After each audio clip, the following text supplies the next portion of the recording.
a nice job at running back, and he's going to play a little receiver for us and that. So, that I think is key to us is spreading that ball around so teams can't really just load up and say we want to, stop Antoine. And, Anthony's job is just to get the ball to where the defense is, a little bit more vulnerable than somewhere else. So he's done a good job of that so far in 2 scrimmages, and I'm hoping that continues. It's become a regular thing in tonight's game against Howland over the last few years. Any advantage or disadvantage to playing one night before most of the Valley does? Well, it's exciting. You get to kick off the year. I think the most bizarre one was that COVID year where I was really thinking about 2 minutes before we kicked off, someone was going to tell us no, we weren't allowed to do it.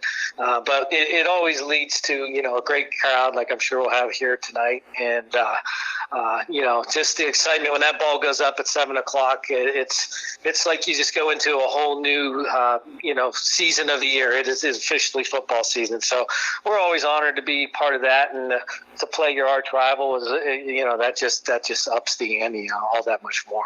You mentioned playing your rival. It's been kind of even the last few years between the two of you. How do you look at this matchup tonight against the Tigers? Well, they have been good games. I think a lot of those have been about one-score games, at least until late in the game. But the difference here is Coach Jones being new. We don't know exactly what to expect.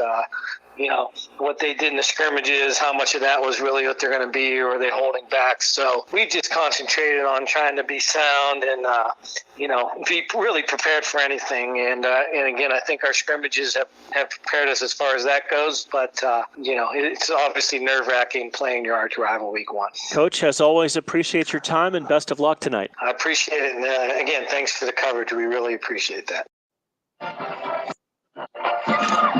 That was the head coach of the Niles Red Dragons, Jim Perry, who is in his 6th season at the helm as the head coach of the Red Dragons, coming off a 2-8 season last year. Another timeout. We go back into the coach's corner. This time we hear from Brian Jones, head coach of the Howland Tigers, after the pregame show continues here on the iMedia1 Network and Sports Radio 1240. Catch all of the spring and summer action of Cleveland Cobras minor league football on Western Reserve Radio. Follow the Cobras as they compete against teams from around the region in pursuit of a Tri-Point Football League championship. And if you're looking to continue your football career after high school, college, or even the pros, or to be part of the Cobras staff, go to Facebook at Cleveland Cobras Football, or contact owner Jesse Caldwell at 330-416-3442. Be a part of the excitement of Cleveland Cobras football. Malutic Live is your home for high school sports. We have all the scores on our social media platforms throughout the games. Enjoy our timely updates from local area schools year-round. You won't get the consistency and reliability from anyone else. Our number one priority is servicing our fans and getting them live news as it's happening. Follow us on social media, Twitter, Facebook, and Instagram at Malutic_live. And remember, our fans come first.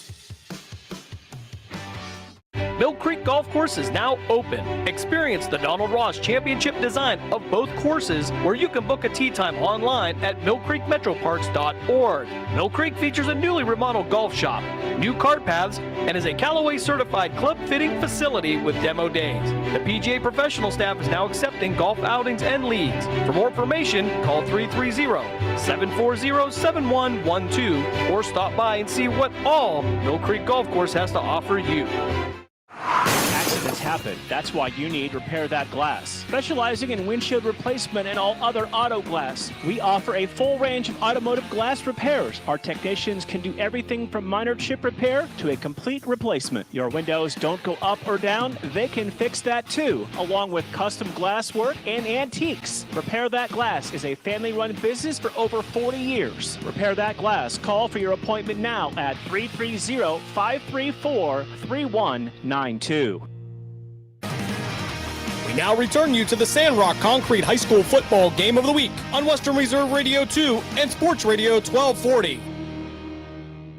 We are back inside the Malutic Live Coaches Corner with first-year Howland head coach Brian Jones. And, Coach, you got this job back around the holidays last year, and it's just about time to kick things off officially tonight. Yep, it's been a heck of a ride so far, and, we're looking forward to week 1. I knew, when I accepted the job, you got the arch rival week one. So that means a lot to our guys here, and we're hoping to end the week on a high note with a good set of practices and head into this game well prepared. Coach, you took over this job knowing that the Howland offense struggled to average double-digit points last year. What changes have you made as an offensive-minded coach to improve on that this year? Well, we're just trying to put our key players in situations for them to be successful. So, it starts up front, having our offensive line working in cohesion with each other, understanding what we're trying to accomplish. And then, to me, high school football starts and ends with being able to establish a run game and then build from there with play action pass and explosive in the pass game. So our number one goal throughout camp has been to establish a nucleus in the run game and then go from there. You return a experienced starting quarterback from last year. How has he taken to your new system? Yeah, John's done a great job so far. He's a quick learner. He understands what we're trying to get accomplished on each play. And to play in our system, you need to be competitive at the quarterback position, no doubt, because everything runs through the quarterback. And we're pleased with his ability to pick up our offense to this point. Coach, when you look at this matchup against Niles, not only are you one of 10 local teams to play on Thursday night, but you get your rival to play right off the bat in week one. Kind of tell us about this matchup with the Red Dragons. Yeah, obviously it's unique. Usually rivalry games take place, later in the season, week 10, but, we have Niles right out the gate, and, I think it's great for both communities. But, they're coming out, they have a lot of, high-powered players coming back this year, and they have a nice roster. They like what they have coming back. It's going to be a big challenge for us, especially on the road with the young team and a new situation over here. So it's going to be challenging for us, but our kids are excited for the challenge, and we're excited to kick this thing off. You mentioned not a lot of experience coming back. How have those younger players stepped up through your first couple of scrimmages into starting roles? Well, I think early on they still look like young players. They're a lot of sophomore bodies and even some freshmen here and there during getting in some reps at the varsity level, but we still have a ways to come, and those guys are going to be baptism by fire. They're going to come in and they're going to learn a lot during Friday nights this year, but we're going to continue to coach them hard, but the good thing is that those guys understand where they are, and they're very coachable, and they're coming along. But it's just how many going back to how many young guys you start, that's how many games that you lose. We don't really buy into that, but we're excited about our young crew, but they're going to have to come in a hurry. Finally, Coach, what is a key for you to go on the road and get a victory at Niles? Well, first of all, they have a great offense, maybe one of the best 1-2 tandems that we'll see all year long with Budak, the quarterback, and Gardner, the running back. So first of all, we need to be able to tackle. We need to get all 11 guys to Gardner. We need to be able to get Budak off his point and make him uncomfortable in the pocket, and then on defense. And offensively, we just need to be able to establish the run game and pick our spots when we want to throw it. We need to stay on schedule, and when we get in the red zone in those areas, we need to come away with 6 points and not 3, and we need to be able to stay in the game that way.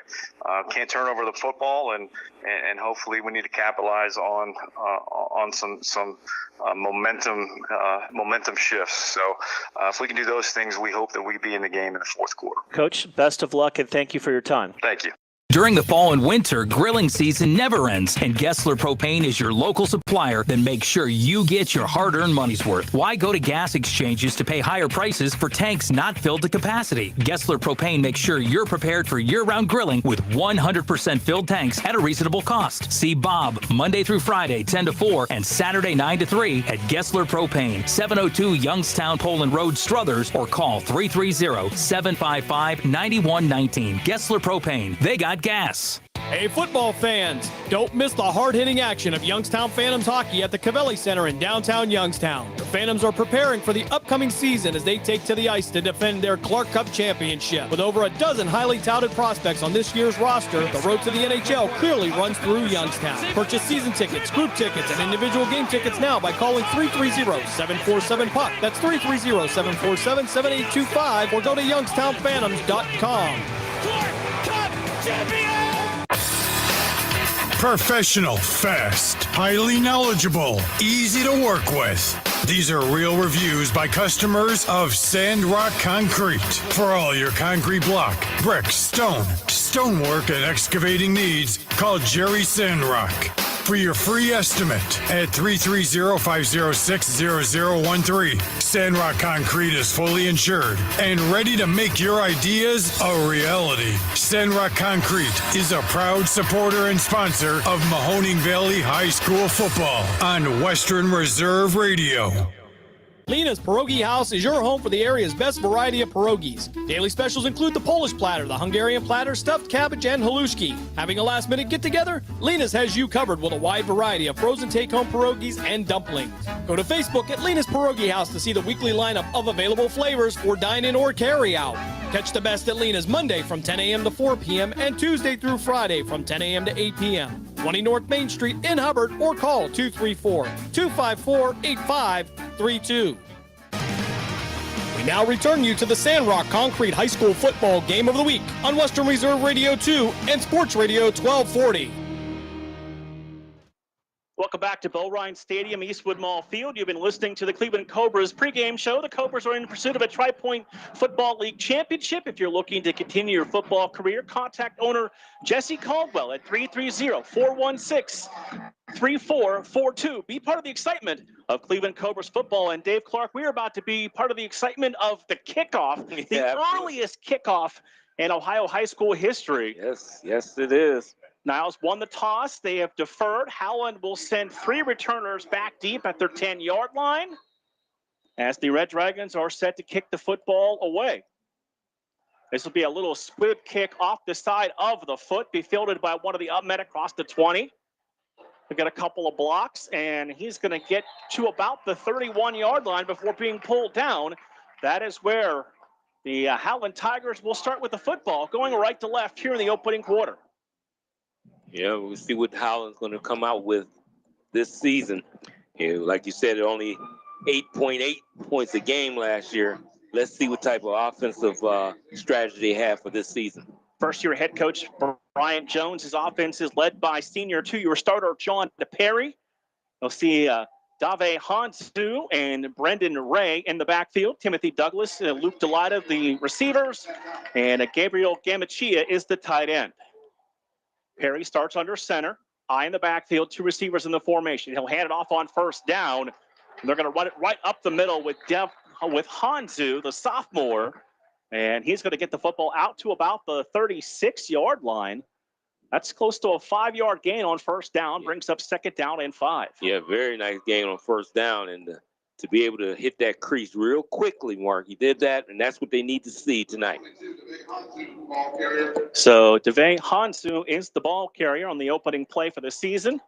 They'll send single receivers to each side. Now send Ray in motion. Give it to Hansu once again, and he spins his way down to the 40-yard line. So looks like that is going to be should be good enough for a first down, Dave, don't you think? They're going to say 3rd and short. Yeah, because it's almost closer to in between almost the 41-yard line. So he's about a foot short. So we got a brand new scoreboard here at Bo Ryan Stadium. We got the digital down markers as well. Oh, yeah, looks good out there, Mark. Single receivers to each side. This time the quarterback, Perry, is going to keep it. And they're able to squirt through down to the 46-yard line. That is the first down for the Tigers. And our first down of the season. And the opening quarter that is brought to you by the Youngstown Phantoms. The Youngstown Phantoms are defending their 2023 Clark Cup Championship this season. Great seats are still available by calling 330-747-PUCK. That's 330-747-PUCK. 1st and 10 at the 44 for the Tigers on their opening drive here in 2023. 1 receiver in a wing to the right, 2 receivers to the left. Perry out of the shotgun. Takes the snap. They'll keep it on the ground once again. This time the Red Dragons are there to bottle him up right near the line of scrimmage. Let's get you a number coming out of there making the stop. That is 54 for the Red Dragons. That is Carter Waldron in there on the stop with help. Yeah, very good defensive strategy there, having a run blitz on. on that first down carry and was able to get him right before he can even get started in the hole and was able to bring him down for no gain on that play. 2nd and 10, 9:40, clock rolling, scoreless opening quarter, brought to you by the Youngstown Phantoms. Trips to the right. Perry out of the shotgun, one running back with him. Slot man goes in motion. They'll give it to him on the jet sweep, turns the corner across the 45 and down to the 46-yard line. That's flanker Luke Delida on the carry for a short gain. Almost feels like an old school offense when you list it. Running back, halfback, split end, flanker. Don't see that much anymore. No. That's taking you back to the 70s for sure with that type of lineup that you just described. Well, we have a moment. You're listening to the iMedia1 Network and Sports Radio 1240 WBBW Youngstown as we're just past 7 o'clock here on opening night, the first of 2 this week. Perry going to roll to the right, sets his feet downfield. Receiver makes a catch across the 50, 45, and down to the 43-yard line. That's Brendan Ray, the halfback, on the reception into Red Dragon territory, and this drive continues. Nice play there to find him out in the flats. He was wide open and was able to get on the flanks with nobody there and was able to pick up that first down mark. And that's, keeping it consistent on the ground and then picking and choosing when you might put that ball in the air. 1st and 10 for the Tigers from the Red Dragon 43-yard line. Niles, red jerseys, red pants with the blue trim and the white stars with the traditional Red Dragon helmet. Get you a look at the Tigers uniforms after this play. Perry under center. Going to give it on a delayed handoff. And this time, nothing there. Might have lost about a yard as there was no running room for Hanzu. And it's going to bring up now 2nd and closer to 11. Yeah, I mean, they are definitely tightening up the lanes on that run defense right now. And that's what they need to do. And maybe try to force Perry and Howland to be able to have to really throw the football. Tigers, orange pants, white jerseys, black numbers, trimmed in orange with Tigers for all the names on the back and a nice shiny orange and black helmet. Perry has 2 receivers to the left, running back in motion, and we're going to get our first penalty of the evening. Illegal procedure penalty on the Tigers, going to cost them 5 yards. Yeah, that definitely doesn't help the situation at all. Puts them in a 2nd and long here, but you could be patient in a situation like this. Try to maybe pick up half of the yardage back if you can, and put you in a decent try on 3rd down. 2nd and 15 from the Niles 48-yard line. 2 receivers to each side of the formation. Single back in the backfield. Slot man goes in motion. They fake the jet sweep. Perry looks to throw. He's going to run across the 45, and he'll slide down to the 40-yard line. They'll say the knee went down at the 40. He'll pick up 8 yards, and that does, Jay, put him in 3rd down and manageable. Yeah, absolutely. And that's what you want to do is get half of it if you can. And now, about a 3rd and 7 yards to go. It gives you a chance to get that first down. Nice little play there, too, with that run-pass option. Gave him the ability. He seen the crease, and he took off and picked up a nice gain on the play. So 3rd down and 7, opening drive, 6:35 to play in the opening quarter, brought to you by the Youngstown Phantoms. We have no score. It got dark. Well, actually, we'll tell you a little bit more about the weather after we take this timeout. Timeout on the field, no score. 6:31 to play in the opening quarter between Howland Niles on the iMedia1 Network and Sports Radio 1240. Hey, football fans, don't miss the hard-hitting action of Youngstown Phantoms hockey at the Cavelli Center in downtown Youngstown. The Phantoms are preparing for the upcoming season as they take to the ice to defend their Clark Cup championship. With over a dozen highly touted prospects on this year's roster, the road to the NHL clearly runs through Youngstown. Purchase season tickets, group tickets, and individual game tickets now by calling 330-747-PUCK. That's 330-747-7825 or go to youngstownphantoms.com. Clark Cup champion! We now return you to the Sandrock Concrete High School football game of the week on Western Reserve Radio 2 and Sports Radio 1240. Off the timeout by Howland head coach Brian Jones. We are back to action. 3rd down and 7 from the Red Dragon 40-yard line. They're going to reset the offense. They're going to send a diamond formation to the left, one receiver to the right. They're going to run that way with Perry. And Perry's going to be stood up and pushed back shy of the 35. He'll go out bounds at about the 36-yard line. And we're going to see early if this is 4-down territory for Coach Perry. Yeah, I'm wondering. I mean, excuse me, Coach Jones. Yeah, for him to run the ball there, it's making me think it is a definite fourth and he's going to go for it, and it looks that way right now. So it is 4th down and 3. And this is making quite a statement by Coach Jones in the opening drive of the season. Yeah, I actually like it. I mean, it's physical, and he's playing in the trenches, and that's what you want. Single receivers to each side, double wing. Now the man goes in motion. They're going to keep it with John Perry, and Perry's going to go down at the 36-yard line, and the Dragons are going to get the 4th down stop and get the football back. Yeah, very good defense. Me, personally, I didn't like that call. I thought you put your quarterback in a position of a run-pass option, but to go right there up the gut didn't work out well for them at all. Other games in the Valley tonight. Cheney is at Akron East. Steubenville is playing Ursuline at YSU. Matthews is at Jackson Milton. And Champion is playing Warren John F. Kennedy. That game is at Liberty High School. So it is 1st and 10 for the Red Dragons. Senior quarterback, 2-year starter Anthony Budak. Antoine Gardner, the tailback. We'll see some of Joe Smith as well. Red Dragons come out with Gardner at the running back spot. Budak's the quarterback. He will drop to throw on 1st down. Sets up, pass, caught. And that is Nate Coots with the diving catch across the 40 and down to about the 43-yard line. Yeah, it looked like about an 8-yard pickup, and he was open there in the flanks. And if that was a little bit more on target, you would have room to run. They'll mark it at 2nd down and 3. Trips to the left, single receiver right side. Gardner to the left side of Budak, sets up the screen. That pass is going to be caught by Roshar, and Roshar is going to be down to about, we're going to say, at the 43. So that is going to be a short gain. We'll say almost no gain, and bring up 3rd down. Yeah, very good defense there. The defense reacted well to that play. Red Dragons, they want to go on offense. They're going to have trips to the right, single receiver to the left side. Gardner right next to Budak on 3rd down. Budak looking to throw. He's going to be hit and sacked back at the 35-yard line. Coming clean through for the Howland Tigers was Christopher Madvik. The junior from his D-line spot came unblocked. Yeah, came unblocked. He took the perfect angle to get to the quarterback, and he got there and did what he needed to do in bringing in that sack. So this will set up a 4th down and long for the Red Dragons.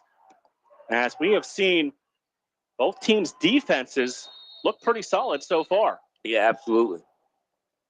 So 4th down and 10. And we've got another timeout called by Howland. We'll keep this one here for a moment and remind you the opening quarter brought to you by our friends at the Youngstown Phantoms. The Phantoms are defending their 2023 Clark Cup Championship this season. Great seats are always available by calling 330-747-PUCK. That's 330-747-PUCK. And you know what, Dave? Two teams highly touted offensively, but it's the defenses that have stood tall here in the opening quarter. Yeah, they absolutely have. It's been something, boy, here as we have seen good defensive stands here. And I'm shocked all the way around of everything, especially with Howland. I didn't know what to expect. Rough season last year. They coming out and they looking pretty good so far. So it's 4th down, and Nate Coots will punt the football away for the Red Dragons. Dropping back deep, that is Brendan Ray, number 20, back at the 35-yard line.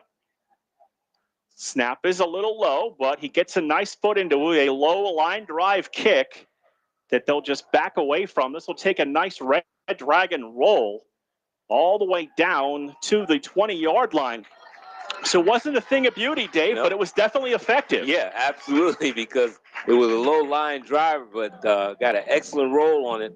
And to get it down to the 20-yard line is a very good punt on that play. We saw balance out of the Tigers on that opening drive run pass. We saw the Red Dragons open up, throw it 3 times on their first possession. Yeah, and going very fast, high octane type of movement. And but Howland was there to withstand that first drive. So, you know, this is a very, very curious game tonight because I said I didn't know what to expect from Howland, but they're coming out.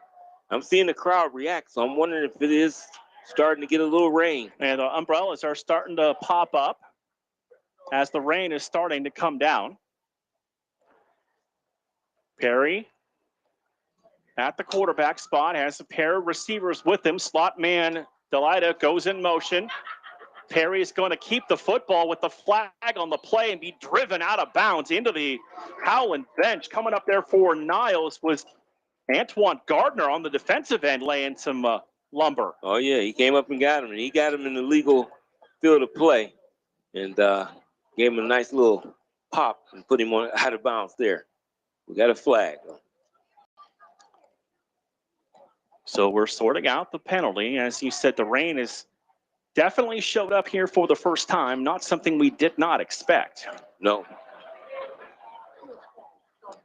So penalty on, it was an illegal shift on the Tigers. Will back them up as that's their second infraction so far here in tonight's game.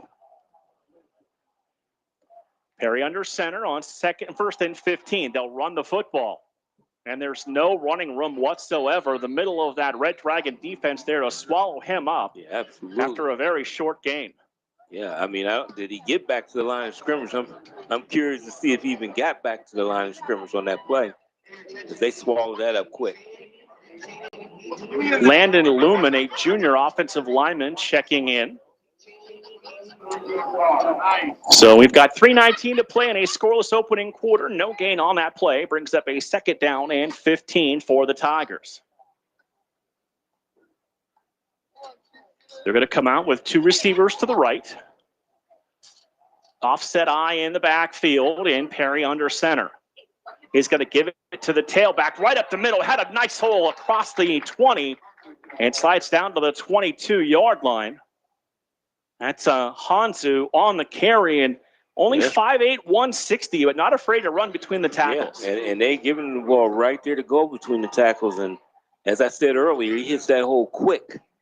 With no hesitation for a guy that's not that big, but he runs very hard. So it is third down and 7 from the Howland 23-yard line. 2.5 minutes to play in a rapid-moving, scoreless opening quarter.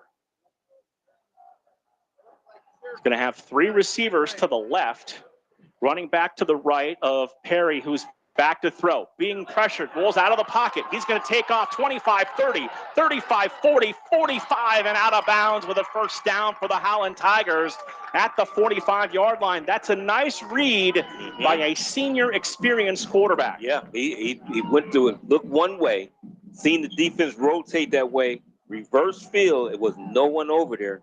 So he went on and took off and picked up about 22 yards on that play. So first down for the Tigers at their 45-yard line as we approach 2 minutes to play in this opening quarter.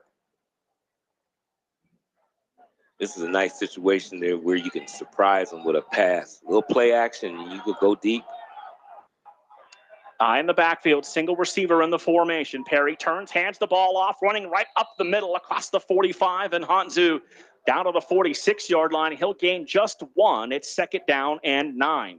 Yeah, Hanzu already is 8 carries in the game. Well, 7 carries in the game already. I love how they leave no doubt who the chain gang is here at Bull Ryan Stadiums.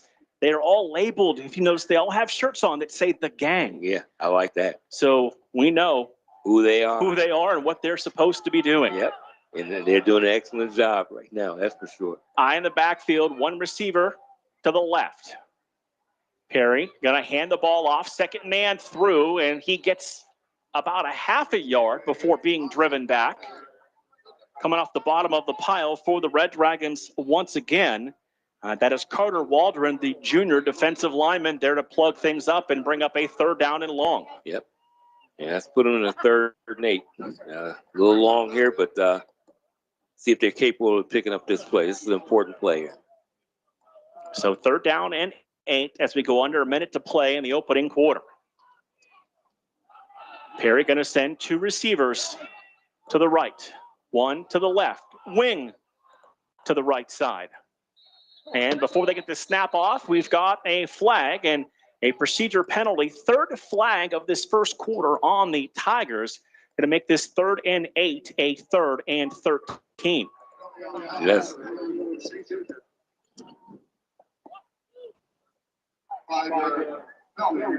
Yeah, makes it a lot tougher on them now. It's in the double digits as far as trying to pick up this yardage at 3rd 13 instead of that 3rd and 8. Now let's see. Got a new number in there for us. Ethan Bass, the sophomore wide receiver, wearing number 19, checks in. He'll be part of the trips formation to the right side. Single receiver with Timothy Douglas to the left side. Perry takes the snap. 3-step drop. Senior eyes downfield, feeling the pressure, escapes out of it.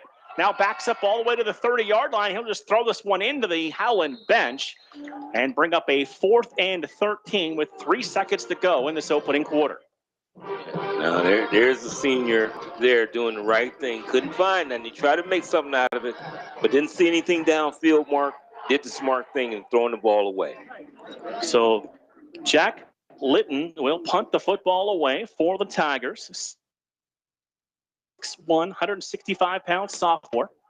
And back deep for the Red Dragons, it's Nate Coots, number 10. Snap is a good one, right at the numbers. Gets a nice high end-over-end kick away. Coots at the 20, 25. Stutter steps to the 30. Outside 35-40, 45-50, 45-40. He steps through a tackle, gives ground back to the 30-yard line, and he's going to go out of bounds near the 25-yard line on what is the final play of the opening quarter. A huge return from Nate Coots after 1. It is Howland 0, Niles 0. We're back after this on iMedia1 and Sports Radio 1240. Hey, football fans, don't miss the hard-hitting action of Youngstown Phantoms hockey at the Cavelli Center in downtown Youngstown. The Phantoms are preparing for the upcoming season as they take to the ice to defend their Clark Cup championship. With over a dozen highly touted prospects on this year's roster, the road to the NHL clearly runs through Youngstown. Purchase season tickets, group tickets, and individual game tickets now by calling 330-747-PUCK. That's 330-747-7825 or go to youngstownphantoms.com. Clark Cup champion! Catch all of the spring and summer action of Cleveland Cobras minor league football on Western Reserve Radio. Follow the Cobras as they compete against teams from around the region in pursuit of a Tri-Point Football League championship. And if you're looking to continue your football career after high school, college, or even the pros, or to be part of the Cobras staff, go to Facebook at Cleveland Cobras Football or contact owner Jesse Caldwell at 330-416-3442. Be a part of the excitement of Cleveland Cobras football. Now return you to the Sandrock Concrete High School Football Game of the Week on Western Reserve Radio 2 and Sports Radio 1240. Back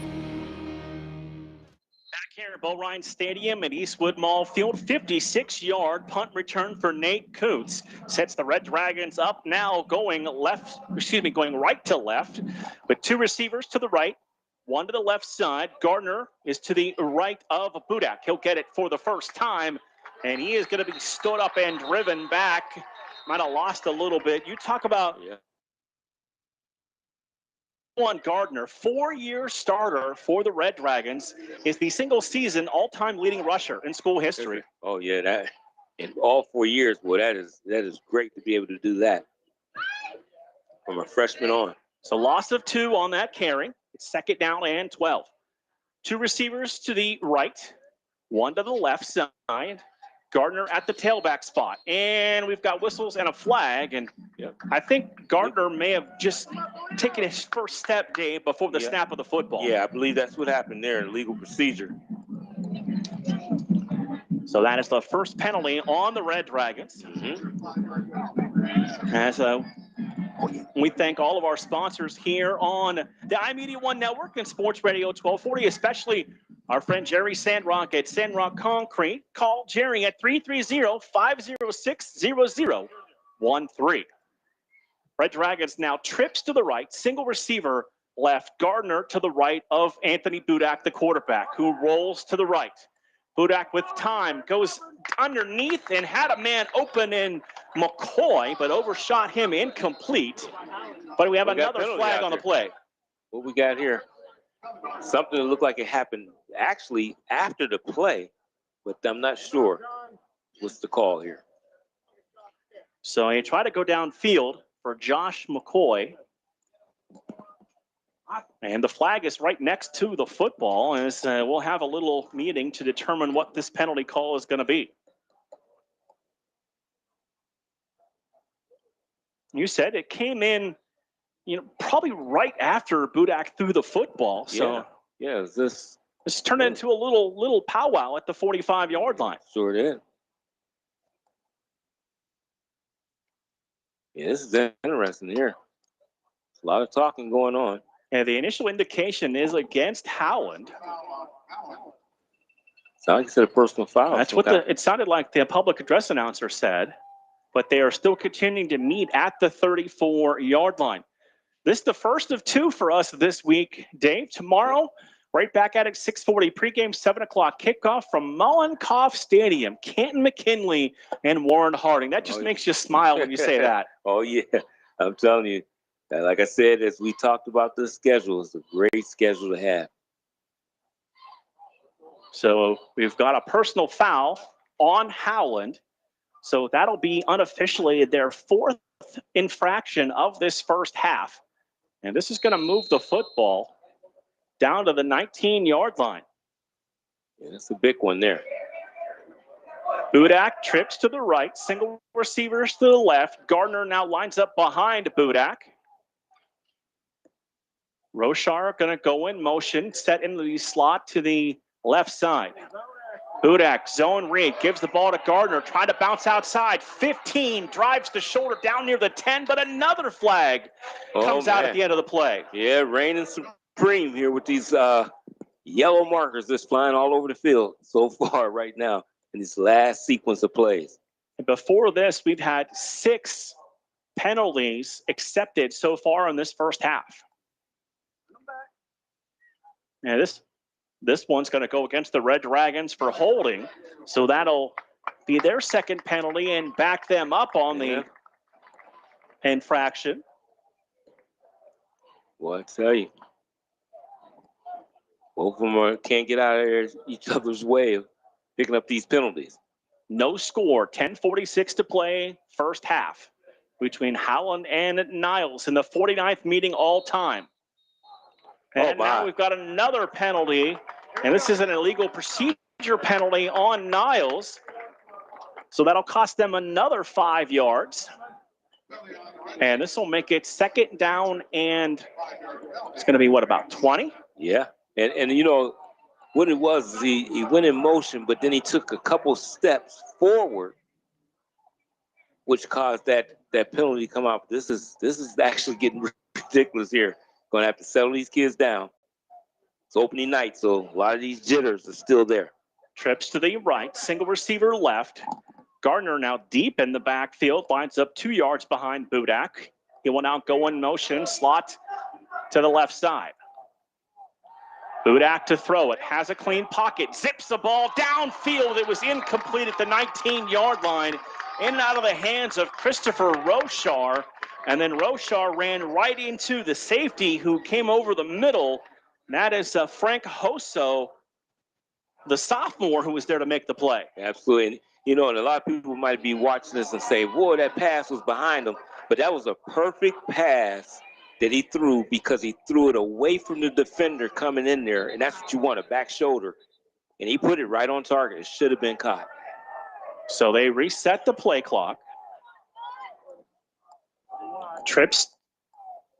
And we got another false start penalty on the Red Dragons. Roshar got a bit of a head start in the slot to the left side, the right side. I mean, this is unbelievable, Mark. So unofficially, by my count, that's 8 accepted penalties so far here in the first half. Yes, it is. And it's third down and 22 for the Red Dragons, all the way back to the 39-yard line of Howland.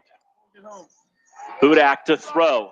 Firing over the middle, pass behind the receiver, caught across the 30, down to the 28-yard line. Josh McCoy with his first reception for the Red Dragons on a dart from Anthony Budak. Yeah, and a nice adjustment to be able to make that reception. A little behind him, made the adjustment like he should, caught it with all hands, and picked up 11 there. So this will be a 4th down, and it's about 14 for the Red Dragons. Budak alone in the backfield.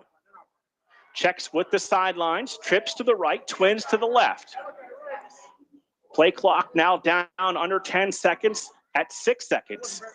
Budak does take the snap. He's going to throw. Blitzer comes clean. Fires downfield. Pass intercepted at the 15-yard line. That's Perry, the quarterback, with the interception back to the 30-yard line. John Perry, the senior quarterback, lying in the weeds at safety, came across and made the interception. Oh, he read that perfectly, and that was a perfect analogy of yourself saying lying in the weeds, because you could see him. He stayed right there. He seen that pass coming all the way, jumped in and got that interception. It is our first Cleveland Cobras scoreboard of the season, and a game going on at Liberty. It is Champion 7, Warren John F. Kennedy 3 in the first half. Okay, hey, we're getting off to a start with these games. I tell you, this opening night early. This is the first year of being this early in the season. This is how you open it up. We've got a defensive battle, no score between Howland and Niles with 9:08 to play here in the first half. We also just had our first turnover of the year. Perry out of the I formation, turn, gives it to the second runner through, and that time Hansu is wrapped up, and he's going to be knocked down at the 30-yard line. Yeah, it was right all over that one. I mean, I don't think he got a yard there for sure. He was stopped initially, and it looked like they gave him a no gain on that. But I tell you, the defenses are stiffing up, penalties on top of that. But I tell you, for a night, if we're calling for rain, had some rain, there's a nice crowd here at Bull Ryan Stadium. One running back in the backfield. They had to get a man off the field right before they snapped the football. Perry takes the snap, sets up the screen, and it is blown up quickly at the 25-yard line. No place for Hansu to run as the Red Dragons, they smelled that play early. Yes, it did. It was all over that one. Perfect read by the linebacker, got there, and Hansu's a little shaken up on that. You see that there, he's doing a little stretching because he got hit immediately as he caught that football. Right, he looked upfield, and all he saw was a red and blue jersey. That's it. Immediately, too. So it is 3rd down and 14, under 8 minutes to play in this opening half. No score here on the Sandrock Concrete high school football game of the week. Trips to the right, single receiver to the left. Perry goes underneath, has a man open, breaks a tackle, 35 to the 40 and down to the 42-yard line for the Howland Tigers. That is Ethan Bass, the sophomore wide receiver, with his first reception of the year. Yeah, picked up about 16 yards on that play. And to come over in that traffic like that, made the catch, made it somebody missed there, Mark, and continue down the field to get a first down. Brendan Ray, the halfback in this offense, checks in. Dave Hansu will come to the sidelines and get a little bit of a rest. Yeah, he's been tough up in there running that football, a guy at his size. 2 receivers go to the right. Eye into the backfield.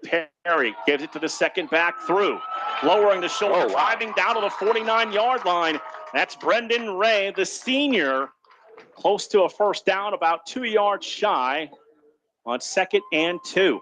Yeah, that's the guy going through the line there at pure determination, Mark, to pick up as much yards as he can. They were not bringing him down. One tackler was not bringing him down. And a nice pickup of 8 yards. 6.5 minutes to play. Clock rolling here in the second quarter. No score between Howland and Niles. Eye in the backfield, 2 receivers to the right. Perry under center, gives it to the second back through, and this time Ray is tripped up. He's able to stumble forward to the 49 of the Red Dragons, but he's going to be about a yard shy and bring up 3rd and 1. Oh, yeah. And I actually thought he got a little bit further than they gave him, but that's it. He's just about, like you said, about a yard shy on that. And if he didn't get tripped up there, he had a little bit of room to run. Our booth right on the 50-yard line, visitor side here at Bo Ryan Stadium. Perry under center, hesitates, easily has the first down, breaks free across the 40, 35-30, 25-20, and goes out of bounds. Perry read the defense beautifully, Dave. Yes, Instead of just sneaking for one, he saw the way they were shifted off from him, and he took off down the sidelines. Yeah, and it was a perfect read because he watched the defensive end, and he slanted inside. Once he did that, there was no containment on the outside, and he took it to the outside and picked up a big first down for them all the way down to the 22-yard line. Very nice pickup. 1st and 10 for the Tigers from the 22-yard line. Perry under center, 2 receivers to the right, eye into the backfield. They're going to run it again. This time the Red Dragons are there to make the tackle right near the line of scrimmage. It's coming up to make the stop with help for Niles. And that is a Stephen Thomas, sophomore, in there to make the tackle, and he was trying to strip at that football and pull it away. Yeah, he's trying to. This guy is going to be a Brendan Ray, the running back for Howland. He could be a problem, especially later in the game, with his power and his ability to punish the tacklers. You wear that defense down, he could be a definite weapon for them. Tigers come back to the line of scrimmage. They're going to have man go in motion. That's Luke Delida who gets the handoff. The Dragons stretch it out, and he's only going to get down to the 20-yard line. Not a lot of running room for Delida. Yeah, very good play on the defensive side of the ball. It looked like it was going to be something on there, but the pursuit was very good. They closed up those running lanes and was able to stop him. He only was able to pick up about a yard on that play. 2nd down and 9, 4.5 minutes to play here in the opening half. Yeah, I tell you, Perry has been a weapon. He's had 2 runs tonight of over 20 yards. Trips to the right, single receiver left. Ray in the backfield with Perry. Perry looking to that side. Now he's going to be pursued from behind, and he's going to throw across his body into the end zone, and that is caught for a touchdown. There is a flag, but that flag is going to go on the Red Dragon defense. Absolutely. What a play by Perry on that. Excellent play. He got that ball to Timothy Douglas, who made the catch, a 20-yard touchdown pass on that play, Mark. So a 20-yard touchdown, our first points of the season. And on to attempt the extra point is Jack Litton, the sophomore.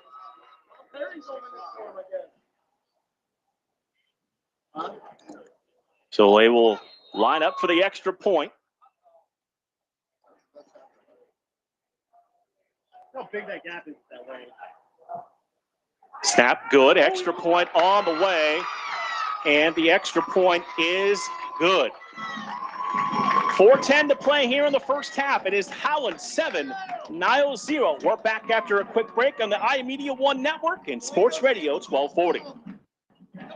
Mill Creek Golf Course is now open. Experience the Donald Ross Championship design of both courses, where you can book a tee time online at millcreekmetroparks.org. Mill Creek features a newly remodeled golf shop, new cart paths, and is a Callaway certified club fitting facility with demo days. The PGA professional staff is now accepting golf outings and leads. For more information, call 330-740-7112 or stop by and see what all Mill Creek Golf Course has to offer you.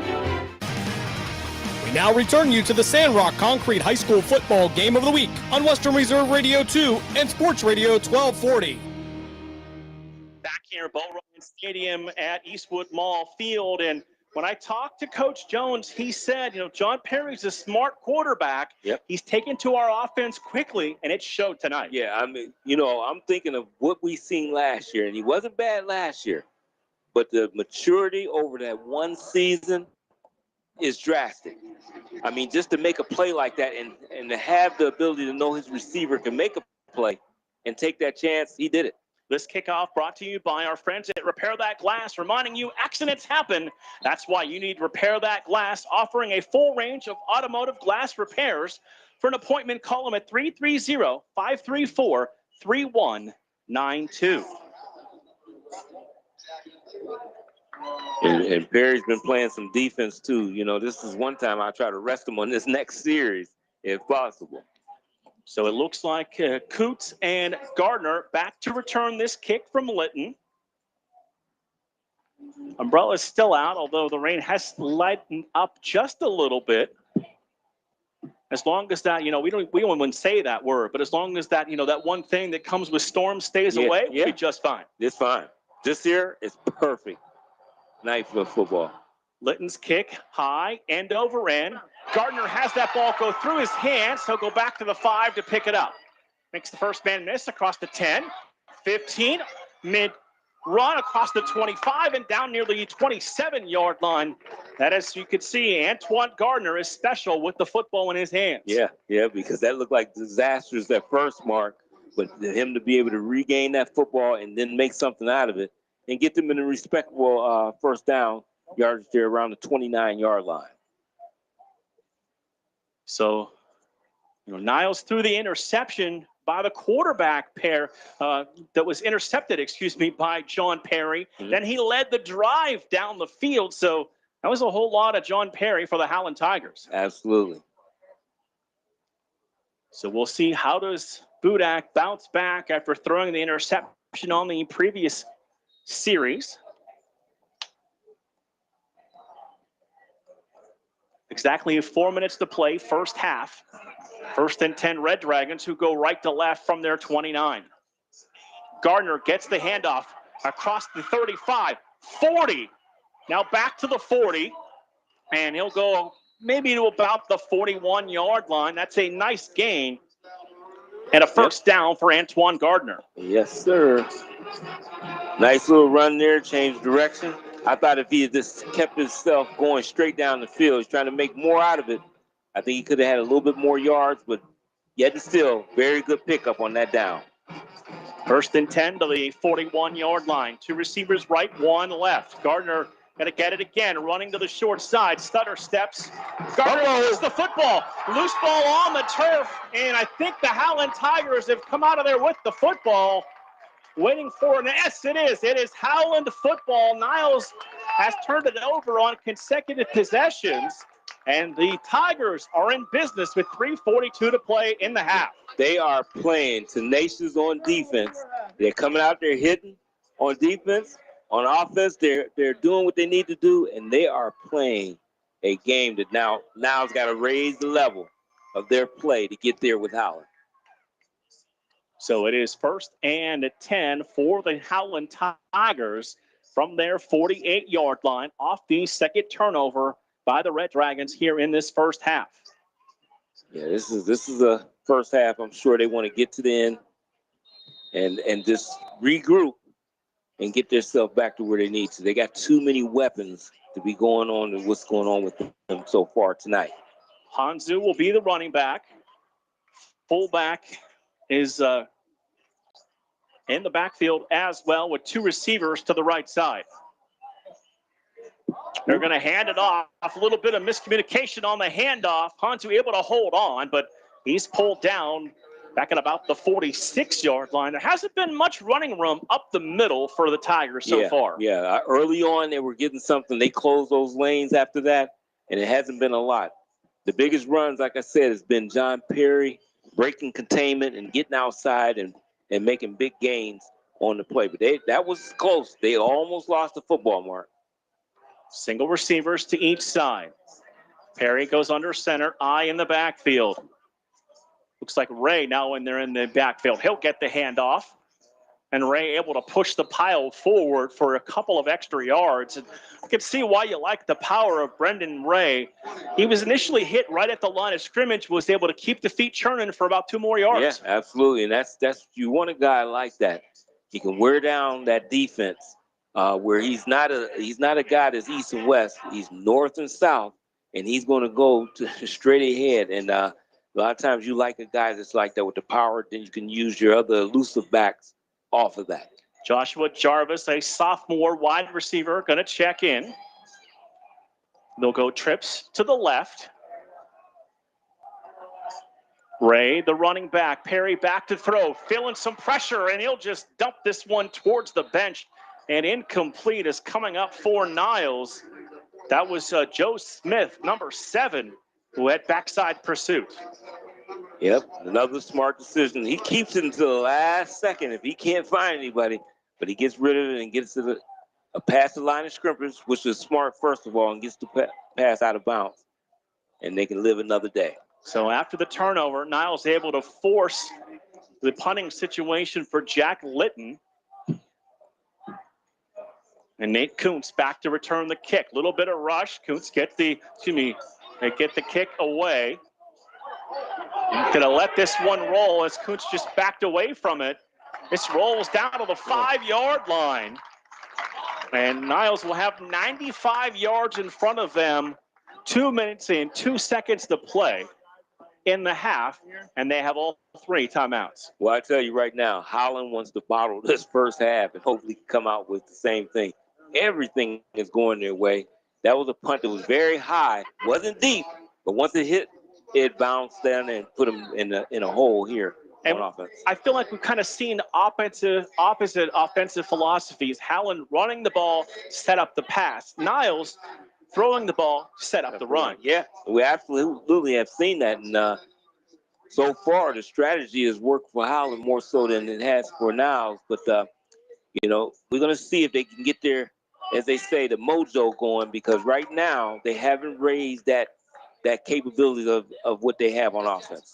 Budak in shotgun, gives the ball to Gardner with running room right up the middle, across the 20, 25, still on his feet to the 30, and he'll dive out all the way near the 35-yard line. Antoine Gardner with a 30-yard run for a Red Dragon first down. Well, that's how you redeem yourself after you fumble the football. You get it again, and you pick up yardage like that.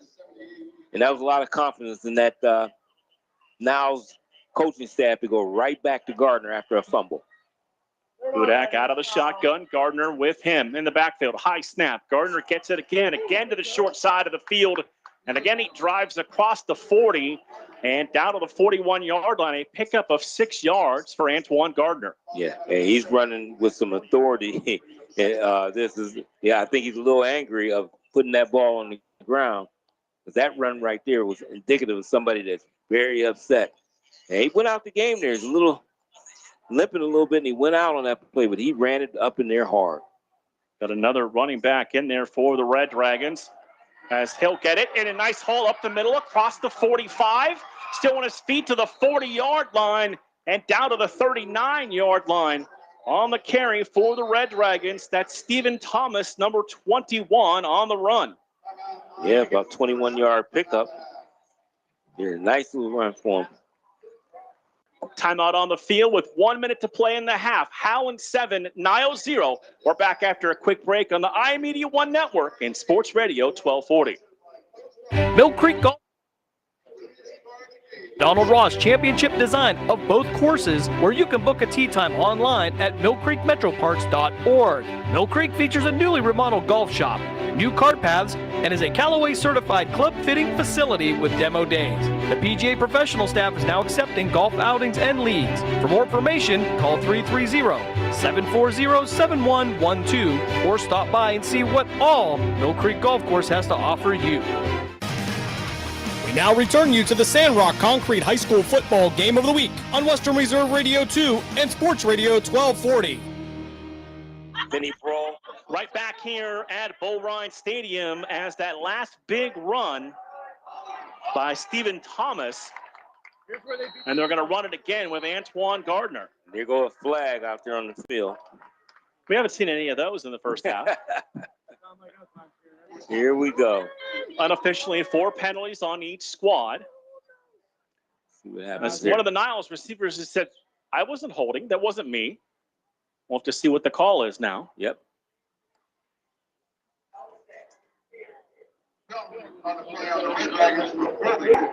And they will get the Red Dragons for a holding. Yep. So it is. So that will mark them off 10 yards, be the fifth accepted penalty against Niles. Right back to midfield with 52 seconds. By the way, Dave, it is a Hawaiian night with the grass skirts and the flowered shirts and all kinds of festivities tonight for the Howland student body. So we had a momentary stoppage in play. And trying to get, looked like the chains might have got tangled up a little bit.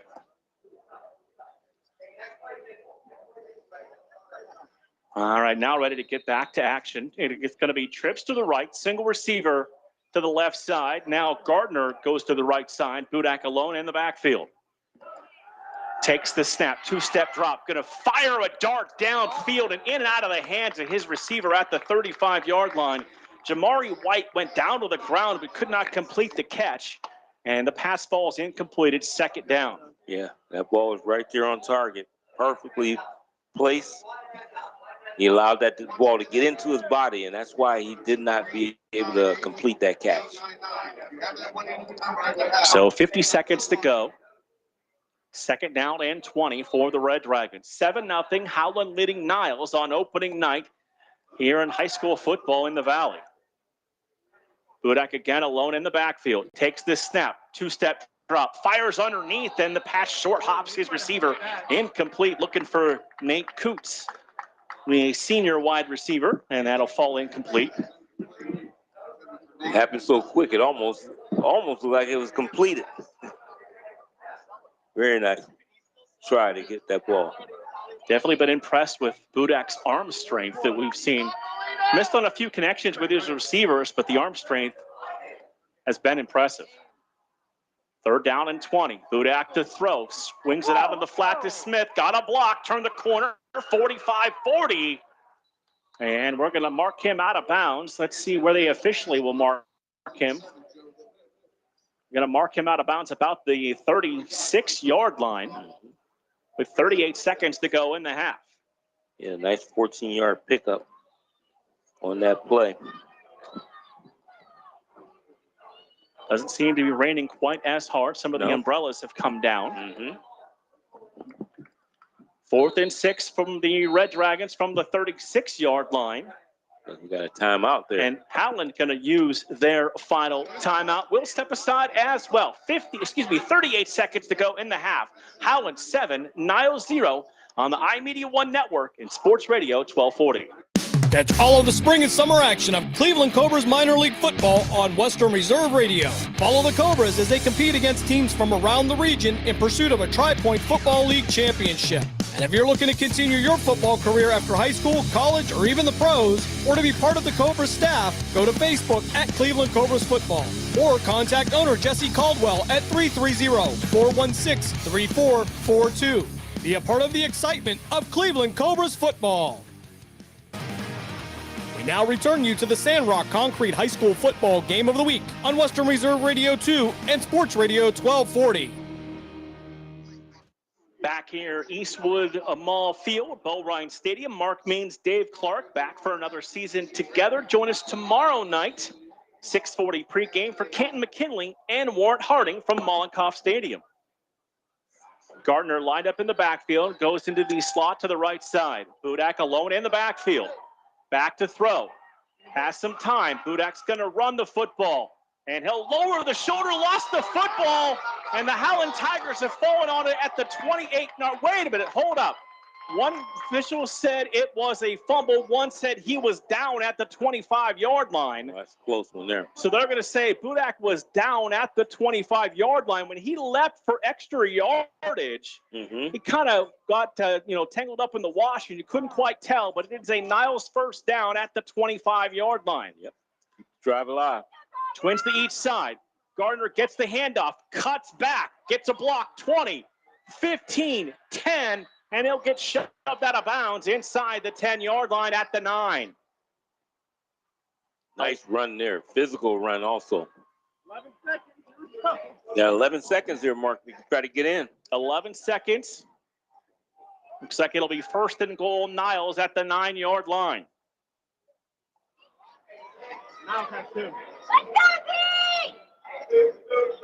Budak out of the shotgun. Antoine Gardner, the running back. Gardner gets the handoff, running up the middle, pushing the pile, and Antoine Gardner in for a 9-yard touchdown for the Red Dragons. Yeah, he wasn't going to be denied on that one, Mark. So the 9-yard touchdown run by Gardner. And we are potentially an extra point from Anthony Georgalis away from a tie football game. What a way to get that at the end of the half here and take all that momentum that Howland had right out of there. So Georgalis will line up to attempt the extra point. 5'9", 170-pound sophomore. Snap, good. Kick on the way, and the extra point is good. So just like that, Dave, you said it, Niles scores with 6 seconds to go and steals the momentum away heading into the locker room. Yeah, absolutely. You know, because now that Howland has had all the breaks, fumbles, everything has been happening. But if you notice on that last one, it was close. It was called not a fumble. So the breaks have started to change the opposite way. They were able to capitalize and get in the end zone and tie this game up. And now it's a new ball game. Come out the second half, and it's up for grabs. And Niles survived what could have been a potential third turnover on this drive when they marked the quarterback, Anthony Budak's knee down. Right. And then they're able to convert that into a touchdown. And don't look now, but Niles also gets the football coming out of the locker room to start the third quarter, Dave. Absolutely. Them deferring at the start of the game, something that we've seen, the actual coin toss, they were able to do that and be able to score and now know that you get the ball starting the second half. Dropped a couple of degrees. It was 75 at kickoff. We're down to 73. As this kickoff brought to you by Repair That Glass, reminding you accidents happen. That's why you need Repair That Glass. Offering a full range of automotive glass repairs. For an appointment, call 330-534-3192.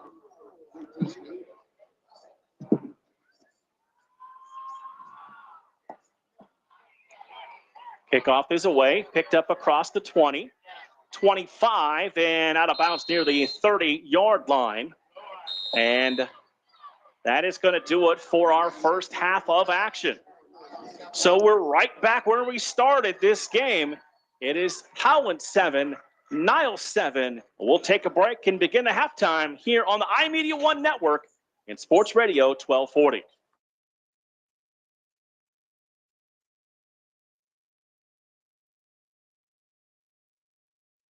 Mill Creek Golf Course is now open. Experience the Donald Ross Championship design of both courses, where you can book a tee time online at millcreekmetroparks.org. Mill Creek features a newly remodeled golf shop, new cart paths, and is a Callaway certified club fitting facility with demo days. The PGA professional staff is now accepting golf outings and leads. For more information, call 330-740-7112 or stop by and see what all Mill Creek Golf Course has to offer you.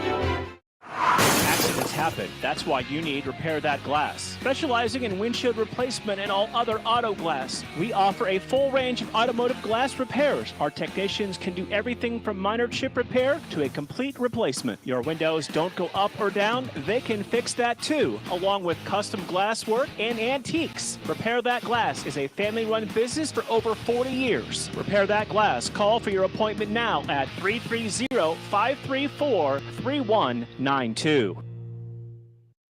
Catch all of the spring and summer action of Cleveland Cobras minor league football on Western Reserve Radio. Follow the Cobras as they compete against teams from around the region in pursuit of a Tri-Point Football League championship.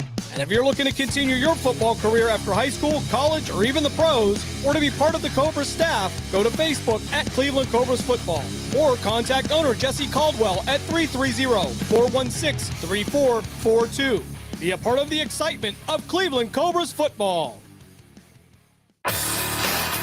Professional, fast, highly knowledgeable, easy to work with. These are real reviews by customers of Sandrock Concrete. For all your concrete block, brick, stone, stonework, and excavating needs, call Jerry Sandrock.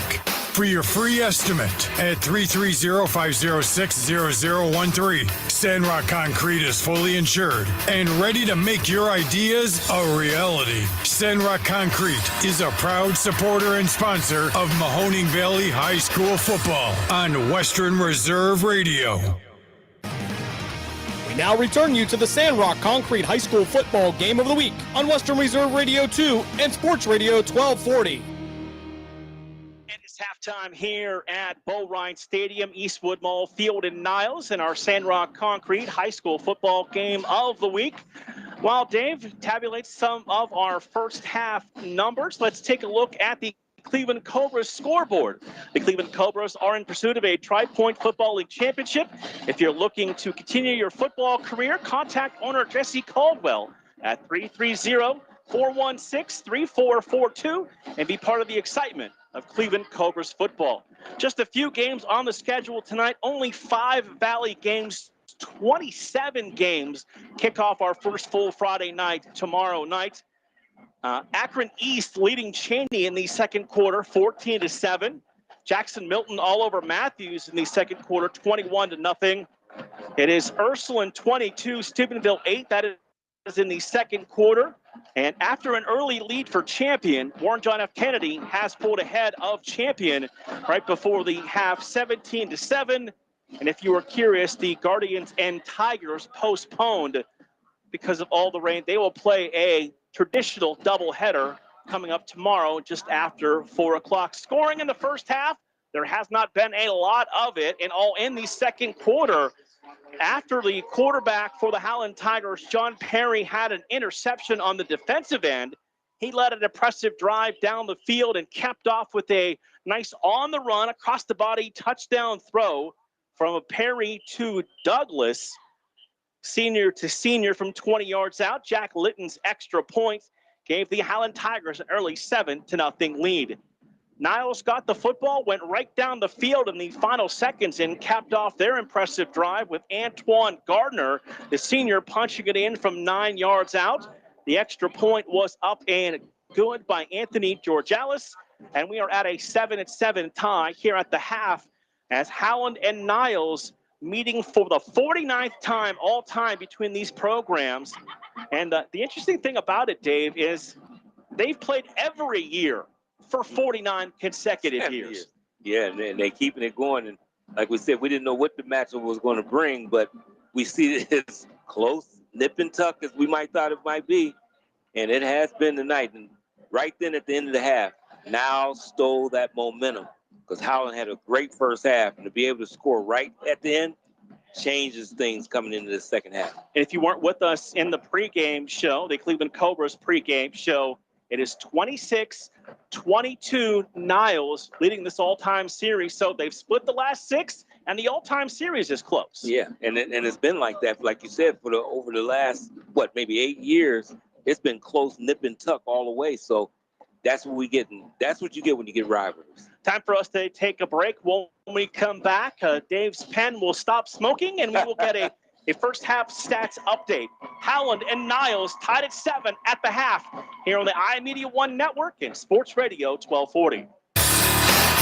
Professional, fast, highly knowledgeable, easy to work with.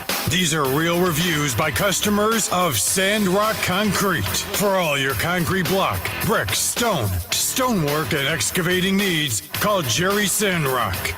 For your free estimate at 330-506-0013. Sandrock Concrete is fully insured and ready to make your ideas a reality. Sandrock Concrete is a proud supporter and sponsor of Mahoning Valley High School football on Western Reserve Radio. Moludic Live is your home for high school sports. We have all the scores on our social media platforms throughout the games. Enjoy our timely updates from local area schools year-round. You won't get the consistency and reliability from anyone else. Our #1 priority is servicing our fans and getting them live news as it's happening. Follow us on social media, Twitter, Facebook, and Instagram at Moludic_live. And remember, our fans come first. Accidents Accidents happen. That's why you need Repair That Glass. Specializing in windshield replacement and all other auto glass, we offer a full range of automotive glass repairs. Our technicians can do everything from minor chip repair to a complete replacement. Your windows don't go up or down, they can fix that too, along with custom glass work and antiques. Repair That Glass is a family-run business for over 40 years. Repair That Glass. Call for your appointment now at 330-534-3192. Mill Creek Golf Course is now open. Experience the Donald Ross Championship design of both courses, where you can book a tee time online at millcreekmetroparks.org. Mill Creek features a newly remodeled golf shop, new cart paths, and is a Callaway certified club fitting facility with demo days. The PGA professional staff is now accepting golf outings and leagues. For more information, call 330-740-7112 or stop by and see what all Mill Creek Golf Course has to offer you. We now return you to the Sandrock Concrete High School Football Game of the Week on Western Reserve Radio 2 and Sports Radio 1240. Back here at halftime on the iMedia1 Network and Sports Radio 1240. Before we get to Dave's stats, I want to let you know that you are listening to the iMedia1 Network and Sports Radio 1240 WBBW Youngstown as we just go past 8 o'clock. Less than an hour to play that first half, Dave. And I think both teams may know that there's storms coming. Yeah, something, because they kept the ball on the ground and we didn't have a lot of plays going out of bounds. It's towards the end we got all the penalties that kind of slowed things down, but that was a fast-moving first half. Hey, look at the numbers unofficially. 5 infractions on the Red Dragons, 4 on the Howland Tigers. Niles turned it over 2 times in that first half, and they're lucky to be in a tie right now going into the locker room. Yeah, they absolutely are, and they got to live off of that, be able to come in the second half and maybe try to regroup and get it going the way they need to. But I'm looking for a nip-and-tuck game the rest of the way. Our buddy Michael Rickard, who is normally with us in the booth, unavailable this weekend. So Dave is on the numbers tonight. And let's start off with the visiting Howland Tigers. Yeah, the Howland Tigers in the rushing department. We had Brendan Ray, who carried the ball 4 times for 12 yards. The workhorse was Davey Hansu, 10 carries, but only 17 yards. As the running got really rough for him. Luke DeLetto, 2 carries, 3 yards. And the guy that has been the star for them, John Perry, 6 carries, 65 yards tonight. In the passing department for John Perry, he was 4 of 6, 42 yards and a touchdown. And he got that touchdown pass out to Tim Douglas, was 20 yards for that touchdown. Now for the Niles Red Dragons, we had Antoine Gardner, 7 carries, 74 yards, and a touchdown right there before the end of the half.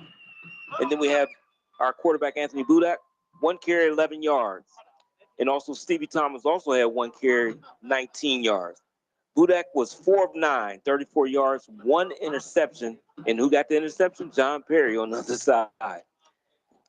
Leading pass catcher was Joe Smith, 1 catch, 14 yards. Also Josh McCoy with 1 catch, 11 yards. But it's been real slow. Like we said, the ball has really been running the football so far. That's why we had a quick first half. Now we're going to see if they may try to open it up. If this rain slows down, that's what they may try to do the second half. We just heard the Howland Tiger marching band on the field, and now the Niles McKinley Red Dragons, 109 strong, come on the field here at the half. We'll take another break. When we come back, we'll get Dave's keys to the second half for both teams. It is Howland and Niles tied at 7 at half on the iMedia1 Network and Sports Radio 1240. It's all of the spring and summer action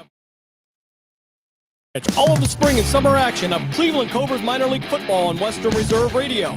Follow the Cobras as they compete against teams from around the region in pursuit of a Tri-Point Football League championship. And if you're looking to continue your football career after high school, college, or even the pros, or to be part of the Cobras staff, go to clevelandcobrasfootball.com, Facebook at Cleveland Cobras Football, or contact owner Jesse Caldwell at 330-416-3442. Be a part of the excitement of Cleveland Cobras football. During the fall and winter, grilling season never ends, and Gessler Propane is your local supplier. Then make sure you get your hard-earned money's worth. Why go to gas exchanges to pay higher prices for tanks not filled to capacity? Gessler Propane makes sure you're prepared for year-round grilling with 100% filled tanks at a reasonable cost. See Bob Monday through Friday, 10 to 4, and Saturday, 9 to 3 at Gessler Propane, 702 Youngstown Poland Road, Struthers, or call 330-755-9119. Gessler Propane. They got gas. Hey, football fans, don't miss the hard-hitting action of Youngstown Phantoms hockey at the Cavelli Center in downtown Youngstown. The Phantoms are preparing for the upcoming season as they take to the ice to defend their Clark Cup championship. With over a dozen highly touted prospects on this year's roster, the road to the NHL clearly runs through Youngstown. Purchase season tickets, group tickets, and individual game tickets now by calling 330-747-PUCK. That's 330-747-7825, or go to youngstownphantoms.com. Lena's Pierogi House is your home for the area's best variety of pierogies. Daily specials include the Polish platter, the Hungarian platter, stuffed cabbage, and halushki. Having a last-minute get-together? Lena's has you covered with a wide variety of frozen take-home pierogies and dumplings. Go to Facebook at Lena's Pierogi House to see the weekly lineup of available flavors for dine-in or carry-out. Catch the best at Lena's Monday from 10 a.m. to 4 p.m. and Tuesday through Friday from 10 a.m. to 8 p.m. 20 North Main Street in Hubbard, or call 234-254-8532. We now return you to the Sandrock Concrete High School football game of the week on Western Reserve Radio 2 and Sports Radio 1240. This is the radio home of the best high school sports in Youngstown. We are Sports Radio 1240 WBBW Youngstown, a Cumulus media station. Back here at Eastwood Mall Field, Bo Ryan Stadium, Niles and Howland tied up at 7 as we give you the Cleveland and Cobras scoreboard once again. Halftime, Akron East, Dave, on top of Cheney, 14-7, but it's early. Yeah, it's early. And they got a lot of talent, Cheney, but that was a surprising score there. Jackson Milton 21 and Matthews nothing. That's in the second quarter. And we can also tell you it is Warren JFK 24, Champion 7. Well, that's 21 straight unanswered points. And how about this one? Second quarter, Ursuline 29, Steubenville 6. Oh, man. Oh, they're putting it to it, and I'm loving it. I'm loving it. You know, grudges die hard, Mark. And I told you, since 1987, coaching the East High Golden Bears as a defensive coordinator, we go to Steubenville and beat them, and it was an upset, you know, and to beat them down in Steubenville didn't take us 3 hours just to get out of the stadium because they wouldn't let our bus leave. They bombed us, you know, and I still hold the grudge these many years later. 1987. I won't tell you how old I was. You don't do it. But, you know, let's turn our attention to this game. You know, I mentioned it before when we were talking about it during the game. Different offensive philosophies. Niles throwing the ball to open the run. Howland running the ball to open the pass. Yeah, they did the opposite there, and let's see if they reverted coming in the second half. But that seemed to work for Howland, and really nothing was working for Niles until right there at the end. Because Howland, when you look at this first half, they actually dominated and only have 7 points. Niles got to feel good. They only gave up 7 points because really Howland was on top of everything in that first half. So they got something to look forward to in this. Let's start with your keys for Howland. Very balanced. We've seen an impressive first half of action from senior quarterback John Perry, who has taken to this new system for Coach Jones very well. Yeah, he's done a great job there. In my opinion, I think in the second half, though, I believe they have to open it up some. They're not getting the running lanes they were getting early in the game. And they're starting to get 3rd and 9, 3rd and 8. They can't have that repeatedly and have a good second half. So I'm looking for them to have to open it up, maybe pass around little screens or something, different things of that nature, and open that offense up to be successful in the second half. And I think that'll be a key for them to keep on going and maybe have an opportunity for victory tonight. And I've been impressed by John Perry's ability not only to get out of the pocket and keep plays alive, but especially we've seen him throw on the run, which is one of the more difficult things to do for a high school quarterback, and he's been very accurate. He's been accurate. The thing about it, I mean, you know, since we've seen him last season, and he wasn't a bad quarterback last season, but the growth factor is unbelievable because you could tell the difference.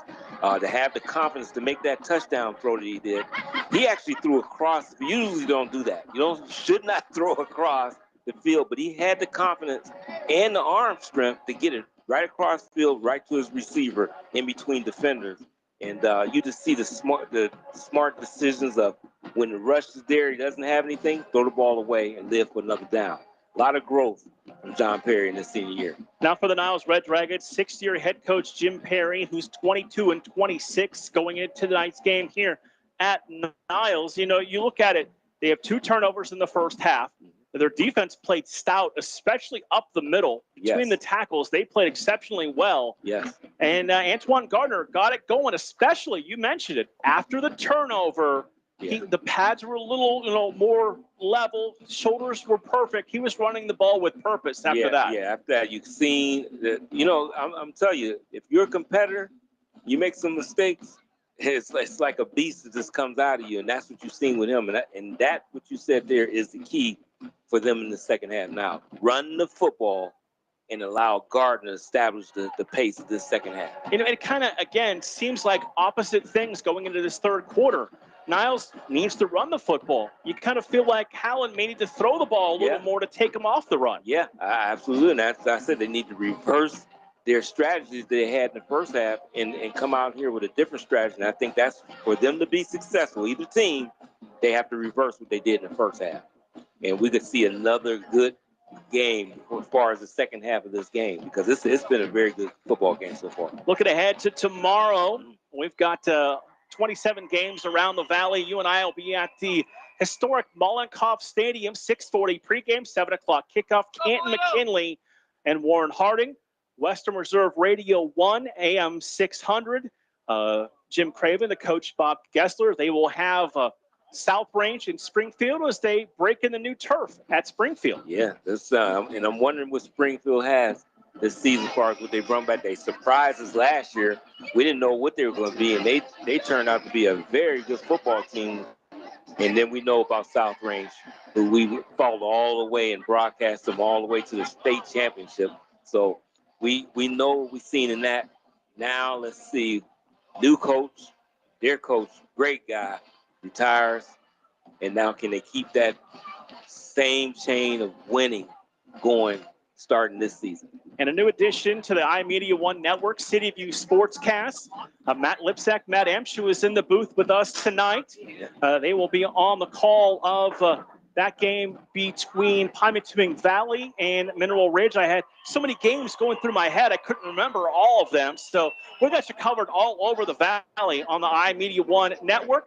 We're going to step aside for a 60-second break, and we will come back for the start of the third quarter at the half. Howland 7, Niles 7 on the iMedia1 Network and Sports Radio 1240.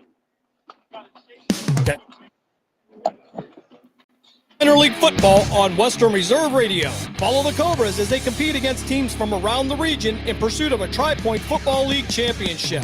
And if you're looking to continue your football career after high school, college, or even the pros, or to be part of the Cobras staff, go to Facebook at Cleveland Cobras Football, or contact owner Jesse Caldwell at 330-416-3442. Be a part of the excitement of Cleveland Cobras football. Accidents happen. That's why you need Repair That Glass. Specializing in windshield replacement and all other auto glass, we offer a full range of automotive glass repairs. Our technicians can do everything from minor chip repair to a complete replacement. Your windows don't go up or down, they can fix that too, along with custom glass work and antiques. Repair That Glass is a family-run business for over 40 years. Repair That Glass. Call for your appointment now at 330-534-3192.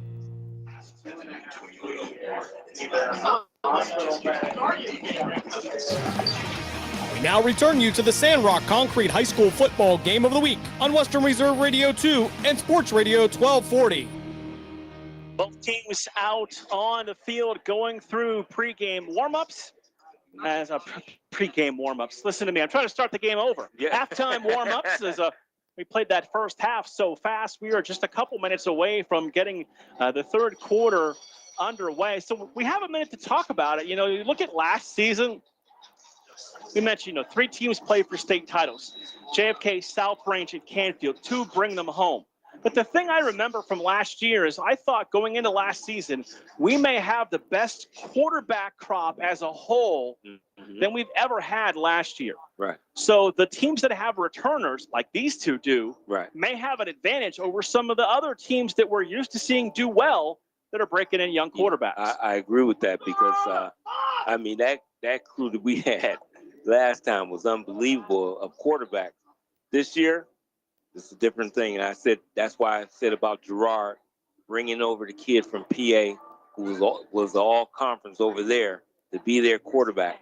That's going to help a lot. But experienced, but still new, though. Yeah, still new, though.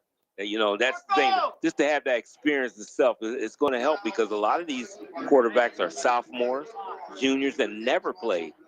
And you know what? You bring that up. We're going to see him next week. As we will have Gerard and Liberty next week. That game will only be on westernreserveradio.com, Western Reserve Radio 2 next week.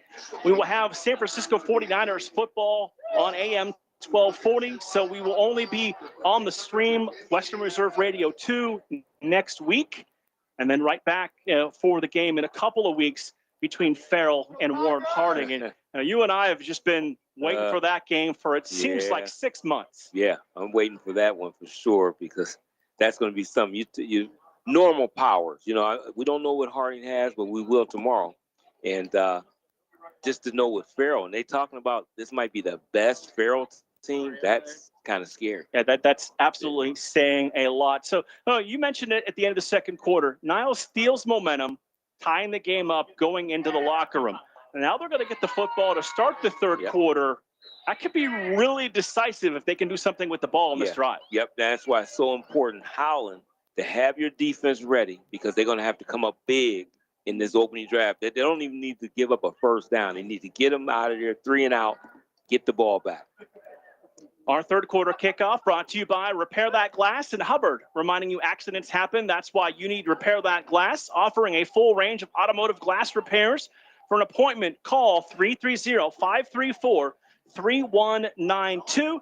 And our friend Brian Wan, who's at the game in Liberty, tells us it is JFK 24, Champion 7, as they have gone to the half there. Yeah, I tell you. And remember, it was 7-3, where Champion actually jumped out first, but 21 unanswered by JFK, and now they're on top at the half. So we are getting set to begin this third quarter. And you kind of never know what to expect. We knew weather was going to be a factor. I didn't think this game was going to be as physical as it has been. I know the rivals playing 49 times in a row, but I kind of thought, a little bit of finesse, high-powered, throw-the-ball offense is not tonight. No, there's been some heavy-duty hitting in there, and I like it. That's the type of football I definitely like. So these guys out here playing tough and strong, and that's what we want to see. And, hey, best team will be the winner. So Jack Litton set to kick us off as we get ready to begin tonight's third quarter. Two returners back deep for the Niles Red Dragons at the 10-yard line.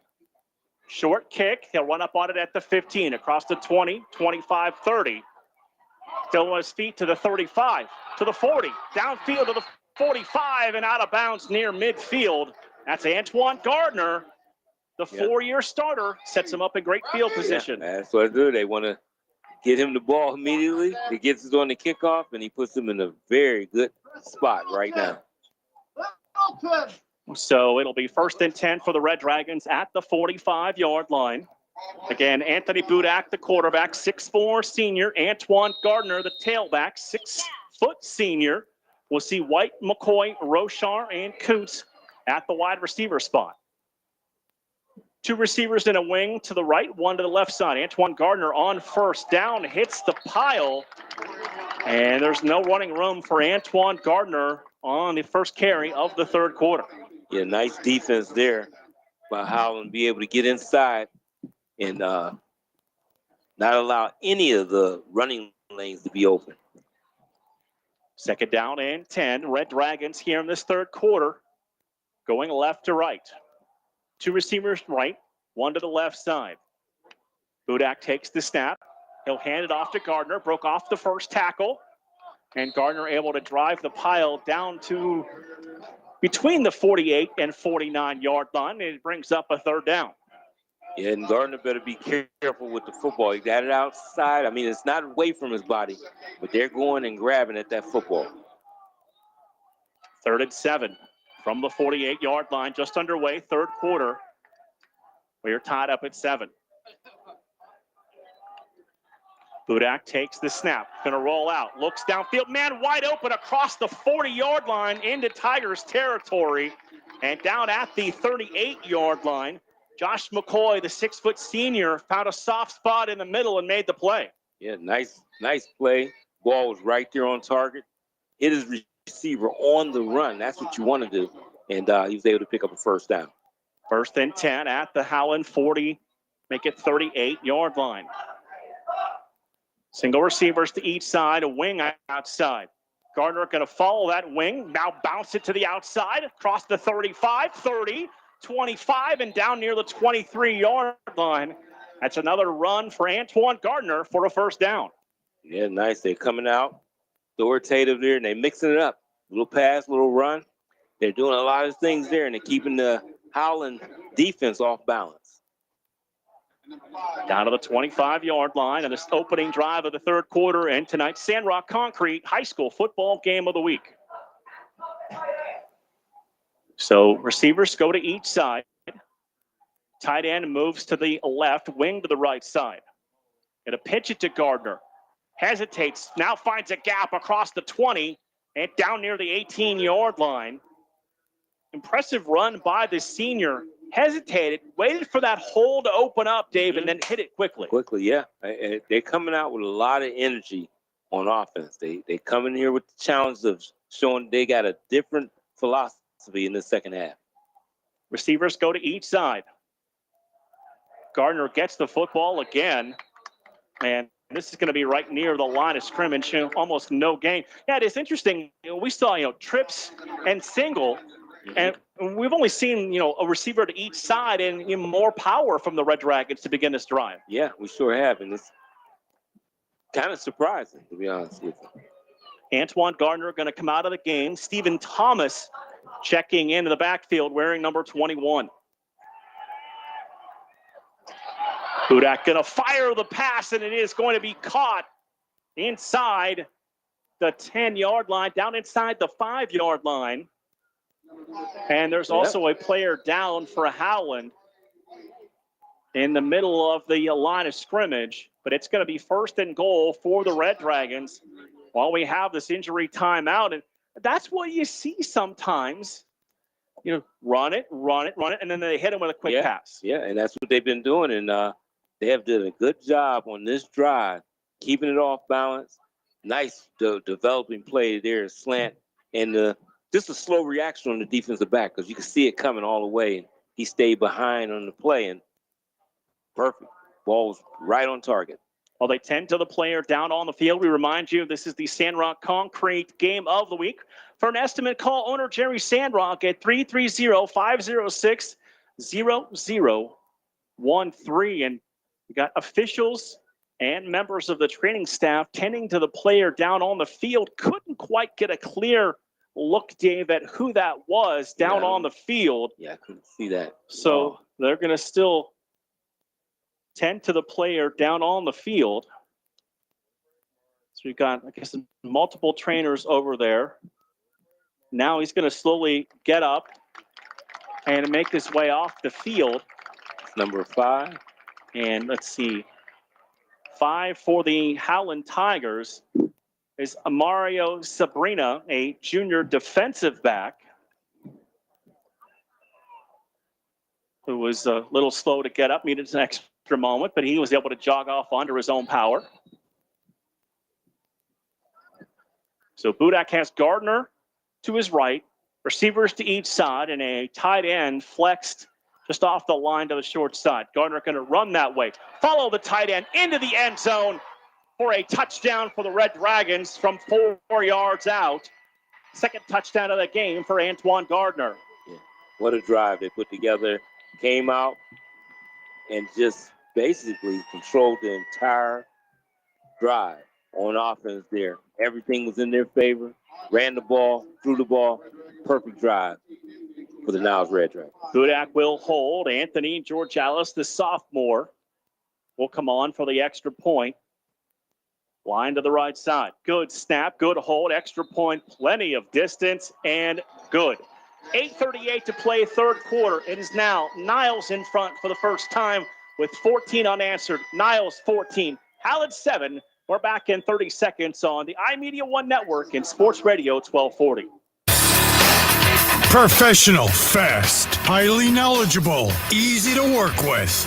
These are real reviews by customers of Sandrock Concrete. For all your concrete block, brick, stone, stonework, and excavating needs, call Jerry Sandrock.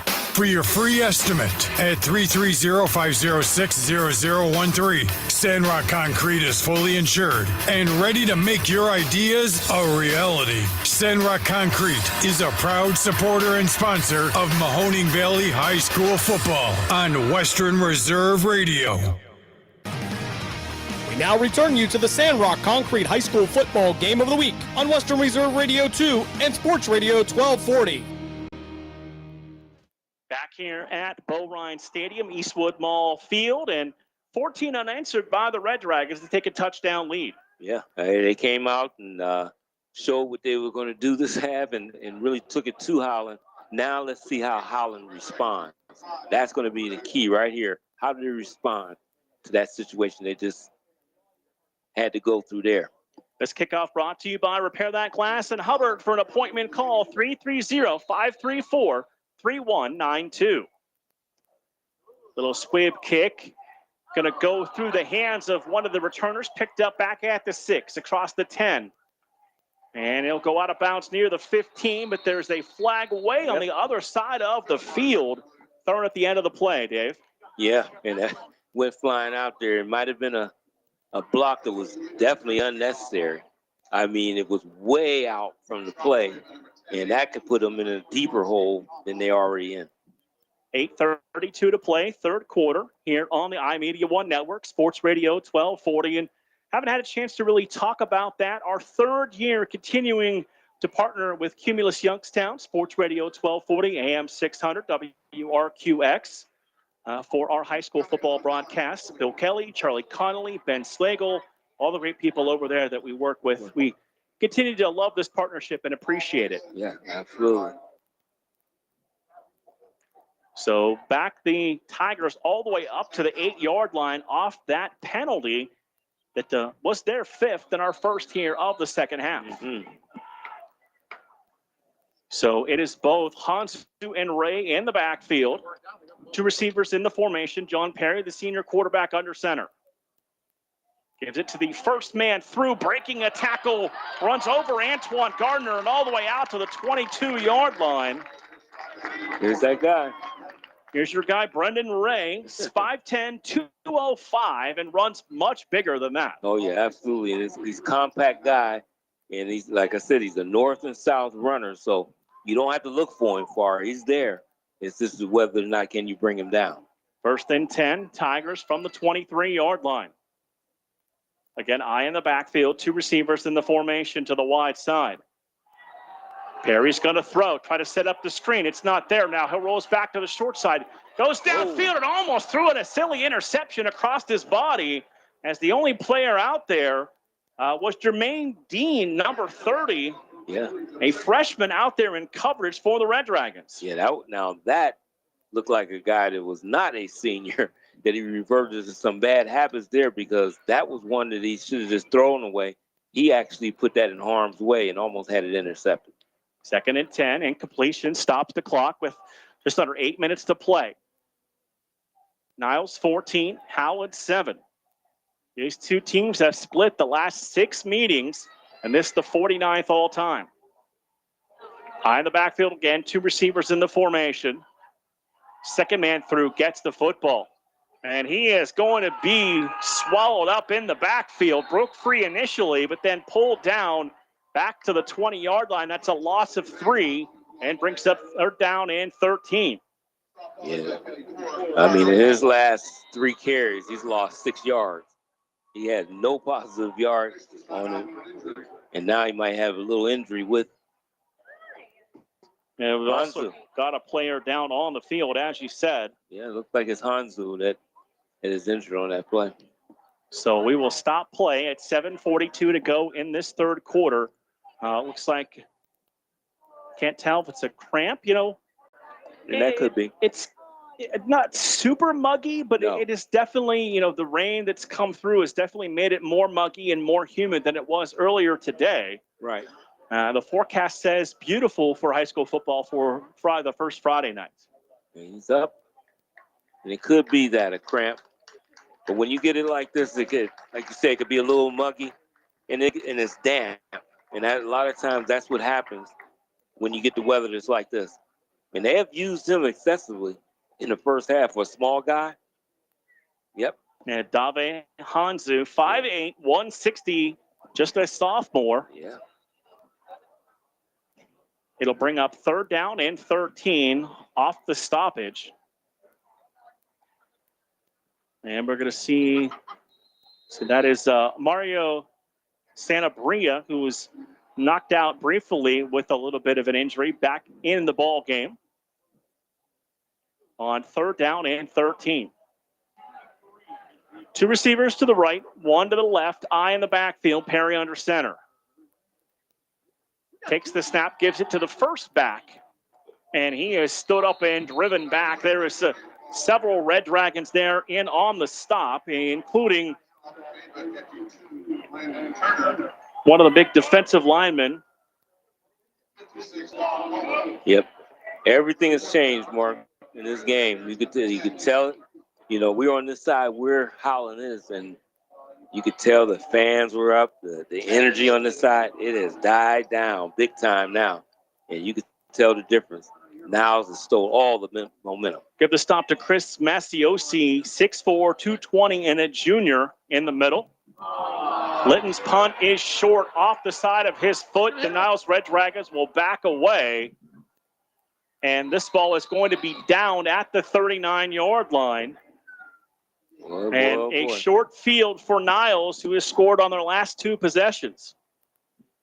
No pun intended, but when it rains, it pours, and that's exactly what's going on for them. Every break that they can get. I told you, rain is fine. We don't say the other word. But I tell you now, everything is going wrong for the Howland Tigers. So a chance for Niles on this possession to get a little bit of separation from the Howland Tigers.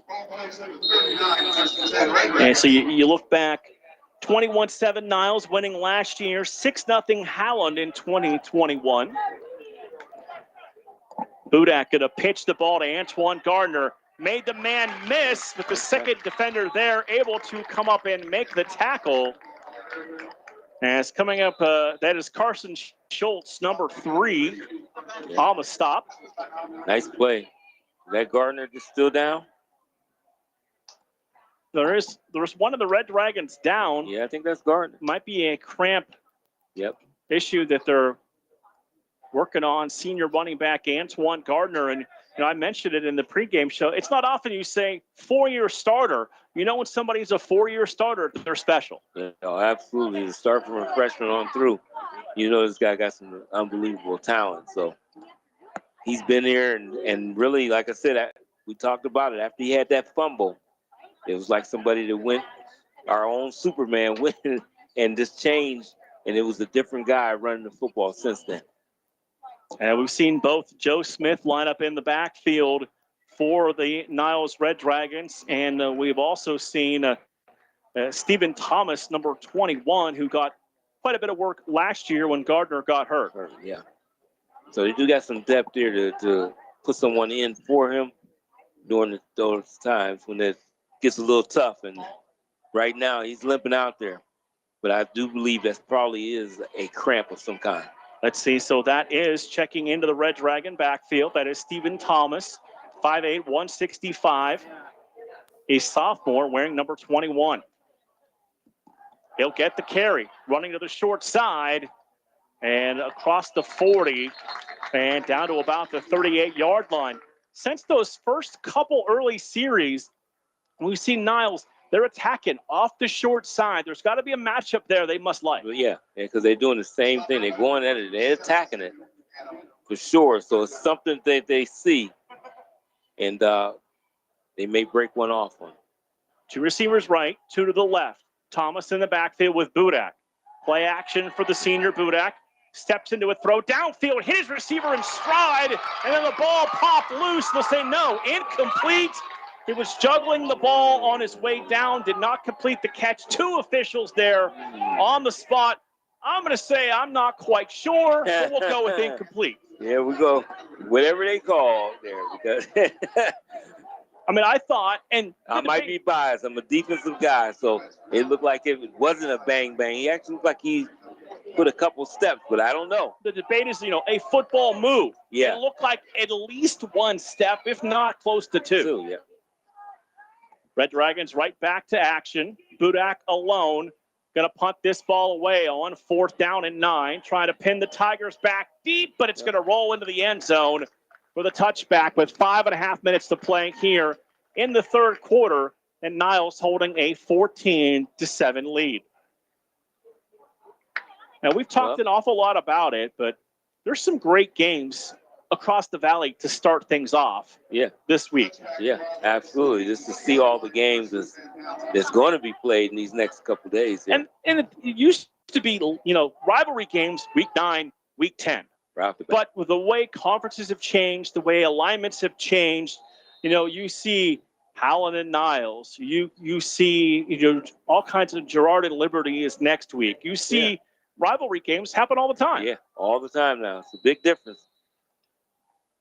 1st and 10 for the Howland Tigers. Right to left, 5.5 minutes to play, 3rd quarter, 14-7. Niles leading Howland.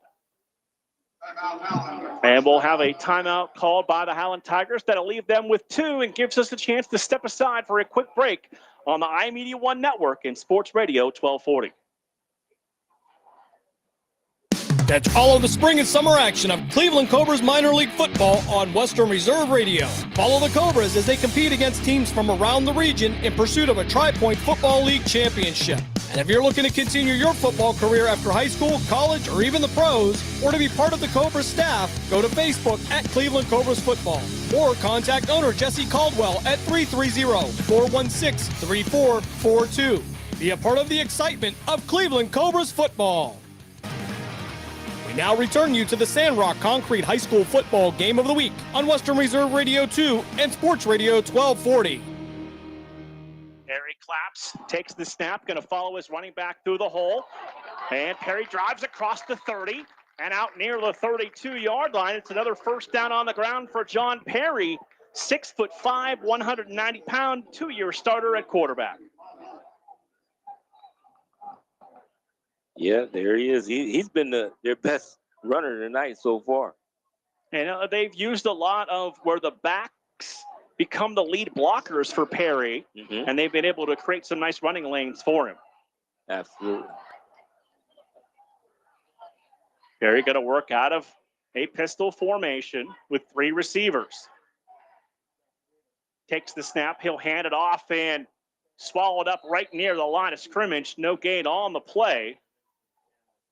As the Niles defense in there to pull the ball carrier down. That's Hanzu on the carry. And once again, for the Niles Red Dragons, that's Chris Maciosi, number 77 on the stop. He's had a nice night. Yeah, you've called his name a few times tonight. So, like we said, early on, those first drive, they were able to run up inside. And since then, it's been no doing at all. 2nd and 11 from the 31-yard line. 2 receivers in a wing to the right. Perry wants to throw it. Throws it out of the flat, and a nice open field tackle by Antoine Gardner on Brendan Ray. Pulls him down. Yeah, very nice tackle, because if he didn't make that tackle there, I think he gets the 1st down. He has some room to run. So it was a nice tackle on the part of Antoine Gardner. Also good to see him back in the game. Yeah. 3rd down and 11, 3:50 to play here, 3rd quarter. Niles 14, Howland 7.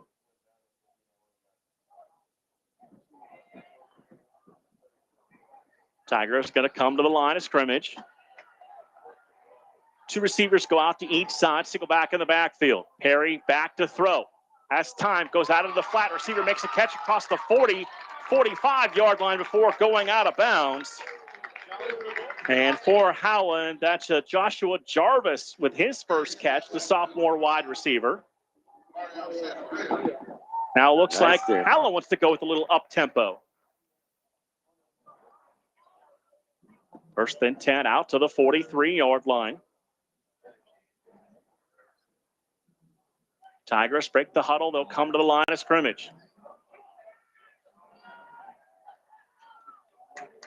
Two receivers right and two left. They faked the jet sweep. Perry faked it to his running back. He's going to keep it and spin forward across the 45 and to the 46-yard line. Lined up the last couple of plays in the backfield at Mario Santabrina. 5'3", 130, playing some running back. Yeah, and we done seen him out on the corner, and now he's in the backfield. Tough little guy. So he's going to come to the sidelines, and we will see Hanzu check back in. 2:50 clock rolling here, third quarter. Second down and 6 for the Howland Tigers from their 47-yard line. In the backfield, two receivers to the left. Perry going to hand the ball off. And absolutely no running room as coming up to make that hit. Let's see, that's 52 for the Red Dragons that I do not have. I don't know who he is, but that's the guy that I like him just because of what I just seen. That is how you eliminate a guy. I love that type of, that's how you fill a hole. That's how you do it. That is how you make a tackle in a rivalry game. It doesn't matter if it's week 1 or week 10. My. Yes. Third down and 6. Tigers coming to the line. 5 seconds on the play clock. And we're going to get a false start penalty. Perry clapped. Two receivers took off. And it looked like they're calling it against Howland there, though. Even though they did jump into the neutral zone, I guess. So that will be the 6th penalty of the evening against the Howland Tigers. And we've seen both teams kind of clean that up a little bit here, third quarter, much less penalties. Yeah, we've seen too many towards the end of the first half. So I believe we saw, 4 in a row at one point. Yes. So 3rd and 12, back to the 41-yard line. Under 2 minutes to play, third quarter. 14-7, Niles leading Howland. One receiver to the right, trips to the left side. Single back in the backfield. Perry claps, takes the snap. Going to fire a timing ball. Downfield receiver made a nice job to turn around and take the play. Make the catch on the back shoulder throw. Timothy Douglas, who scored the touchdown in the first half, did a great job to adjust his route to the ball in the air. Yes, he absolutely did, to be able to get there. And Perry put that out there on the outside with the respect, really, of thinking that his guy can get it. It was a 50-50 ball, so he put it up there, and his guy went and got it. And it gives you more and more confidence as a quarterback to go back to number 2. Oh, yeah, for sure. First and 10 from the Niles 41-yard line. 54 seconds to play, third quarter. Two receivers right, eye in the backfield. First man through gets the football. That's Brendan Ray. And Ray able to push down to about the 36-yard line. A gain of 5, and really, that gain of 5 really kind of starts to open things up for Coach Jones calling plays. Yeah, you go to your playbook, you got a lot of different options then when you can go 2nd and 5. 25 seconds to go here in the third. Same formation, two receivers to the right, eye in the backfield. Perry, second man through, gets the football, able to get across the 35 and down near the 31-yard line. He's close. It's Hanzu close to the first down marker. But that is also going to bring us to the end of the third quarter. After 3, we've got a good one for you in the first night of high school football. Niles 14, Howland 7 on the iMedia1 network in Sports Radio 1240. Catch all of the spring and summer action of Cleveland Cobras minor league football on Western Reserve Radio. Follow the Cobras as they compete against teams from around the region in pursuit of a Tri-Point Football League championship. And if you're looking to continue your football career after high school, college, or even the pros, or to be part of the Cobras staff, go to Facebook at Cleveland Cobras Football or contact owner Jesse Caldwell at 330-416-3442. Be a part of the excitement of Cleveland Cobras football.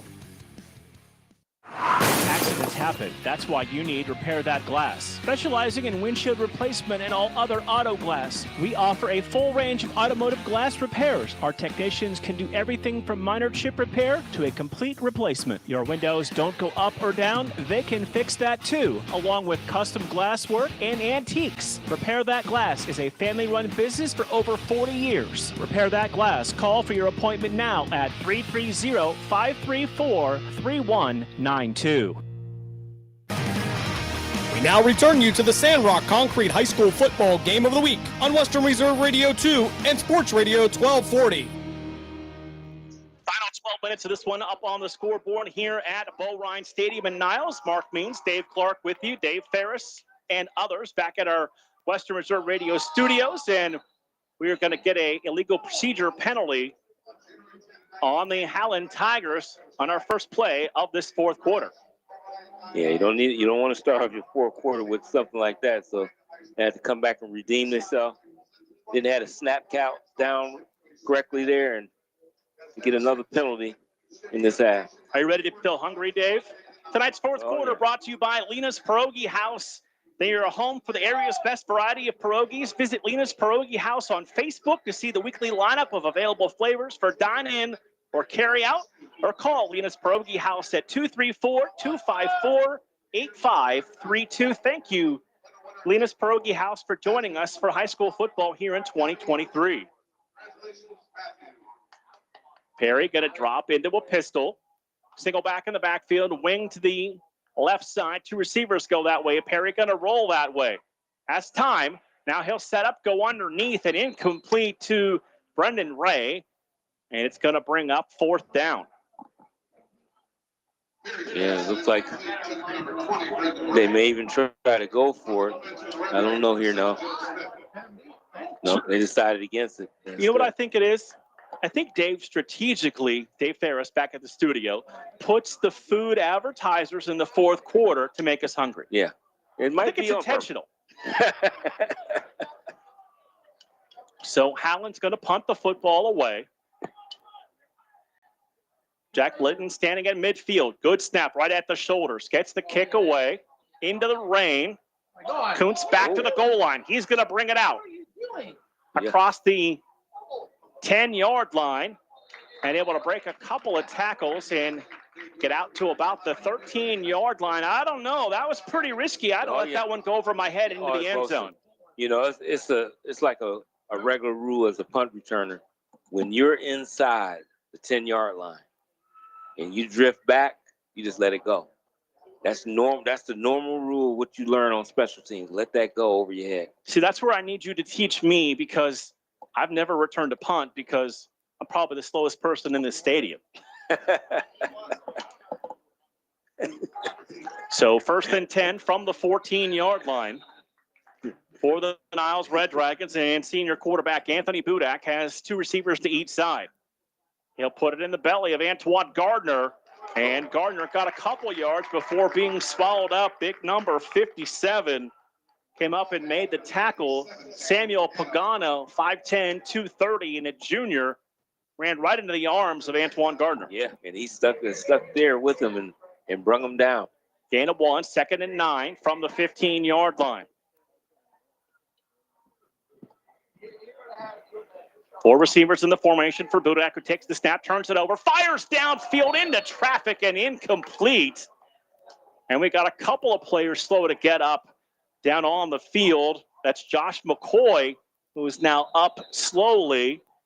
And the safety that came over for Howland, also a little slow to get up. That is number 25 for the Tigers, Frank Hoso, who we saw make a couple of nice plays in the secondary. Absolutely. And that one there, though, I tell you, next week in film study, they're going to talk to him because That was an interception all his, but he waited for the ball to come to him instead of attacking the football. He attacked the football, he picks that one off and might be still running now towards the end zone. But he waited for the ball to come to him. Big play if you're a Howland Tiger fan. 3rd down and 9 for the Red Dragons.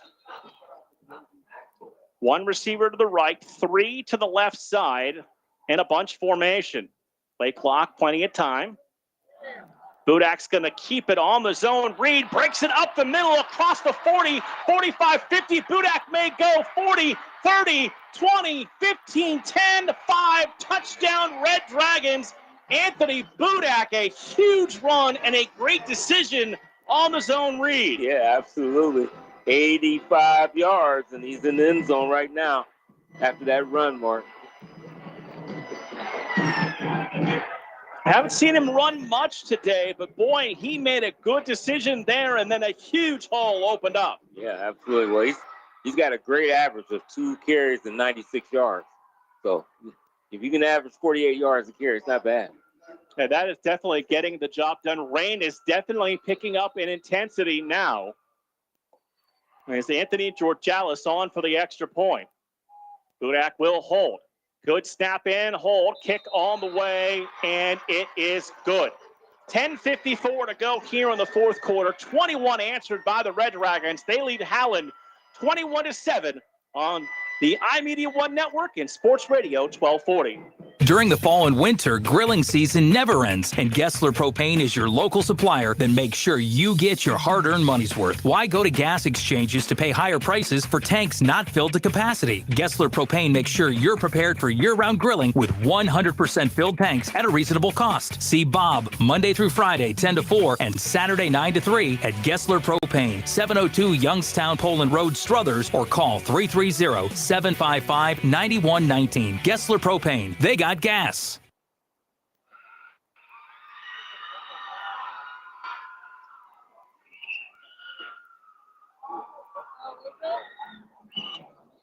We now return you to the Sandrock Concrete High School football game of the week on Western Reserve Radio 2 and Sports Radio 1240. Back here at Bull Ryan Stadium, 21-7, Niles leading Howland as this kickoff is brought to you by Repair That Glass in Hubbard, offering a full range of automotive glass repairs. For an appointment, call 330-534-3192. So a big shift in momentum right before the half, and Niles has now scored 3 consecutive times to take a 21-7 lead over Howland. They have to do something. They had something going in the last one that sputtered out on them. They got to get a drive going here when they receive this football. Looks like Budak will handle the kickoff duties this time. Again, a little low, squib kick. Picked up at the 20, 25 to the 30, and down near the 33-yard line. See on that return for the Howland Tigers. That's Terrence Belden, the junior running back.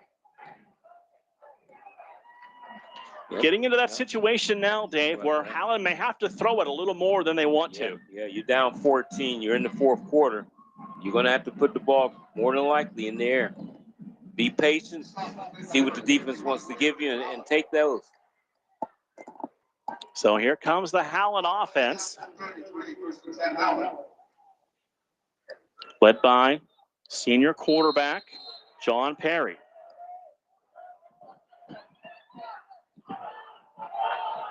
Perry going to have 1 receiver in the formation. He'll work out of the shotgun. Wing to that same side. They're going to fake it, and now Perry's going to give it to the outside on a run. And that's the first time we've seen that kind of little trickeration work for a decent gain. Yeah, sure. Sure did. Nice little run. Got close to the first down, too. So got about 8 yards on that one. 2nd and 2 from the Howland 41-yard line. Tigers picking up the tempo as they come to the line of scrimmage. Single receiver out to the right side. Wing to the right side. High snap. They will give it on the inside handoff. trying to get to the first down marker, and it'll still be maybe a little more than a yard shy. On the run by Hanzu. It's third down and a little more than one. Yeah, looked like he didn't get anything on that play. And we haven't talked about it a whole lot, but boy, the new scoreboard here at Bell Ryan Stadium is impressive. Yeah, it sure is. And everything. I love the yard markers. And I love where we can indicate and see who they are with their shirts on that says the gang. So third down and 2, play clock under 5 seconds.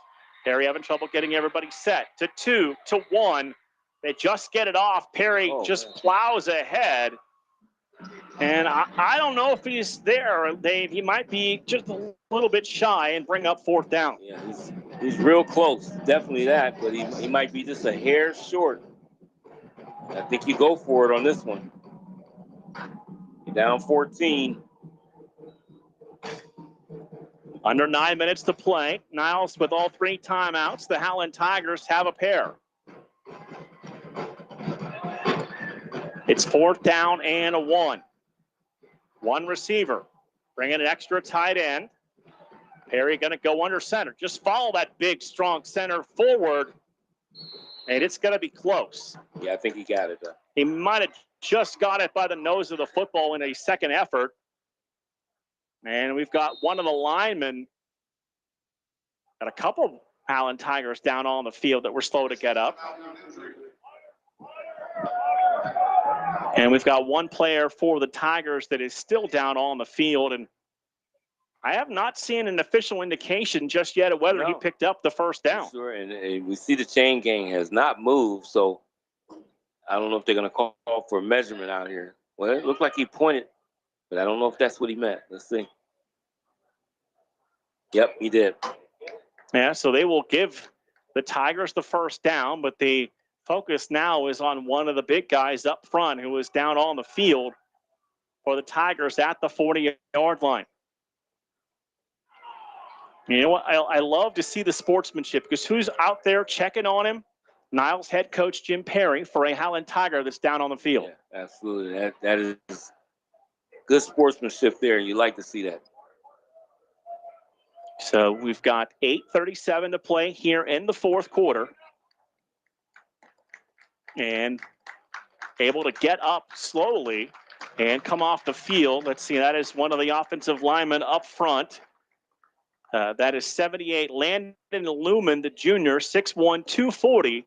Able to, with a little bit of limp, make his way off the field. And we can tell you're listening to the iMedia1 Network and Sports Radio 1240 WBBW Youngstown as we've hit 9 o'clock. And the rain continues to vary in intensity over the last half hour or so. Yep. Real light right now. I might speak too soon. The way it's been going, I can say that now. That's why we're in this nice dry press box. Absolutely. First and 10 for the Tigers from their 43-yard line.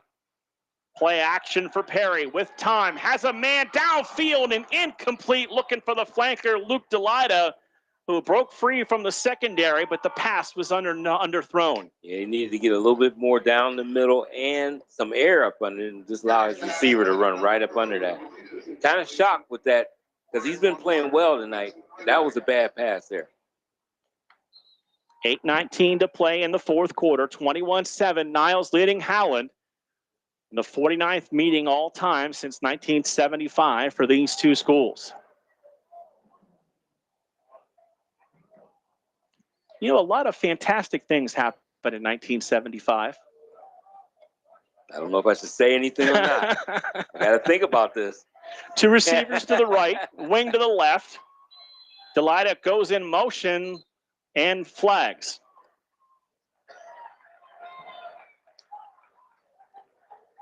And they're going to get the Howland Tigers for an illegal procedure penalty. Yep.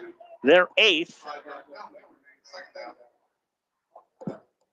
So it's second down and 15. With 8:15 to play here in the fourth quarter. I don't know if they'll come back to that last play call in which he missed that throw, but it was a perfect play call. Right down the center. They got rid of the safety down the middle, so no help. And if they can find that matchup again, they'll be in good shape. Perry out of the pistol formation, going to roll to the wide side, set his feet, takes a shot downfield. Man out there, made the catch, broke free across the 30, 20, 15, 10, 5, touchdown. Tigers coming back to make the catch. Joshua Jarvis, the sophomore, and we've still got ourselves a ball game. Yes, indeed, we do. Right down the middle there, 50, 7 yards later, he's in the end zone.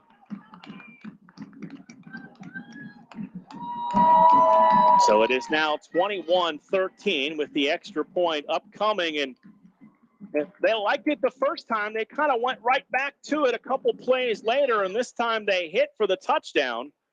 Mm-hmm. And now that will bring on Jack Litton to attempt the extra point. A big extra point also.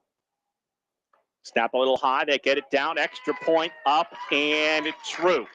8:04 to play here in this fourth quarter.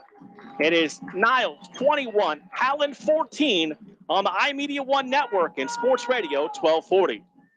Lena's Pierogi House is your home for the area's best variety of pierogies. Daily specials include the Polish platter, the Hungarian platter, stuffed cabbage, and halushki. Having a last-minute get-together? Lena's has you covered with a wide variety of frozen take-home pierogies and dumplings. Go to Facebook at Lena's Pierogi House to see the weekly lineup of available flavors for dine-in or carry-out. Catch the best at Lena's Monday from 10 a.m. to 4 p.m. and Tuesday through Friday from 10 a.m. to 8 p.m. 20 North Main Street in Hubbard or call 234-254-8532. We now return you to the Sandrock Concrete High School football game of the week on Western Reserve Radio 2 and Sports Radio 1240. A big play out of the passing game for the Howland Tigers as John Perry is able to complete the ball to Jarvis for 57 yards and a touchdown, and a lead down to 7 for the Niles Red Dragons, 21-14. Yeah, this young players got in and made some plays for them tonight, coming in there, and that was none other than that big one right there. They needed that, puts them right back in this game. This kickoff brought to you by Repair That Glass in Hubbard. Accidents happen. That's why you need Repair That Glass, offering a full range of automotive glass repairs. For an appointment, call 330-534-3192.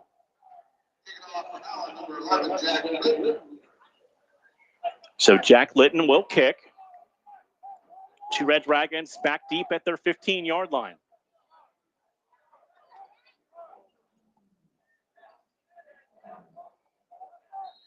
.804 to play in tonight's fourth quarter, brought to you by Lena's Pierogi House in Hubbard.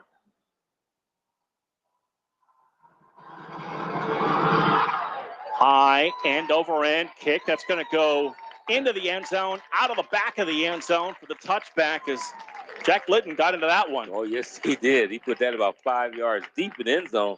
And, you know, that's a very good kick for a high school guy. Now, we've seen it over the years. If you have a kicker that is a weapon, he is a difference maker. Yeah, we done seen it. And that is someone to have. And that guy has a leg there. So the Niles offense back out onto the field. Try to get you a Cleveland Cobras scoreboard update here in the latter stages of tonight's fourth quarter.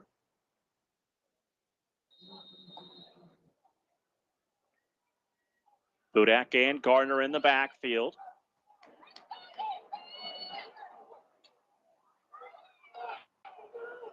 Two receivers in the formation. High snap. Budak pulls it down, gives the ball to Antoine Gardner, who had a little crease that he slipped through and got down to the 24-yard line for a pickup of 4.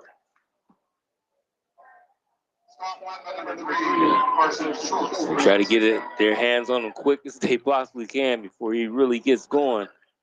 He's running the ball really hard right now. Get you that scoreboard update here after this play. Got some interesting things happening on the first night of high school football.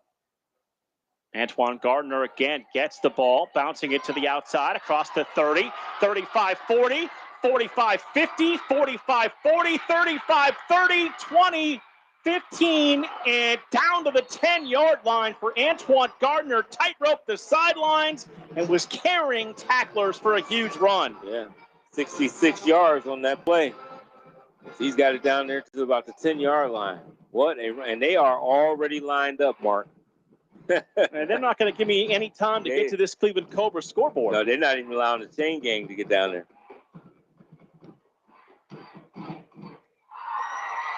So 1st and goal, Red Dragons from the 10-yard line.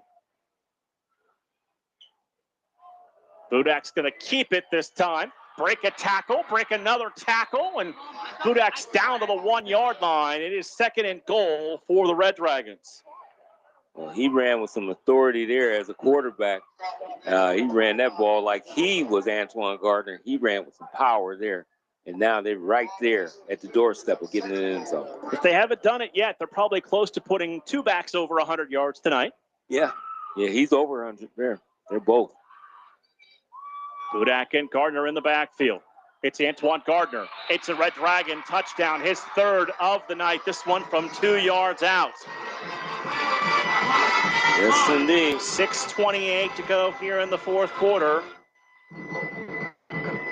That's how you answer a score from your opponent. You come right back at them and get that score right back. Antoine Gardner touchdown runs of 9, 4, and now 2 yards. As Anthony Georgalis will come on to attempt the extra point.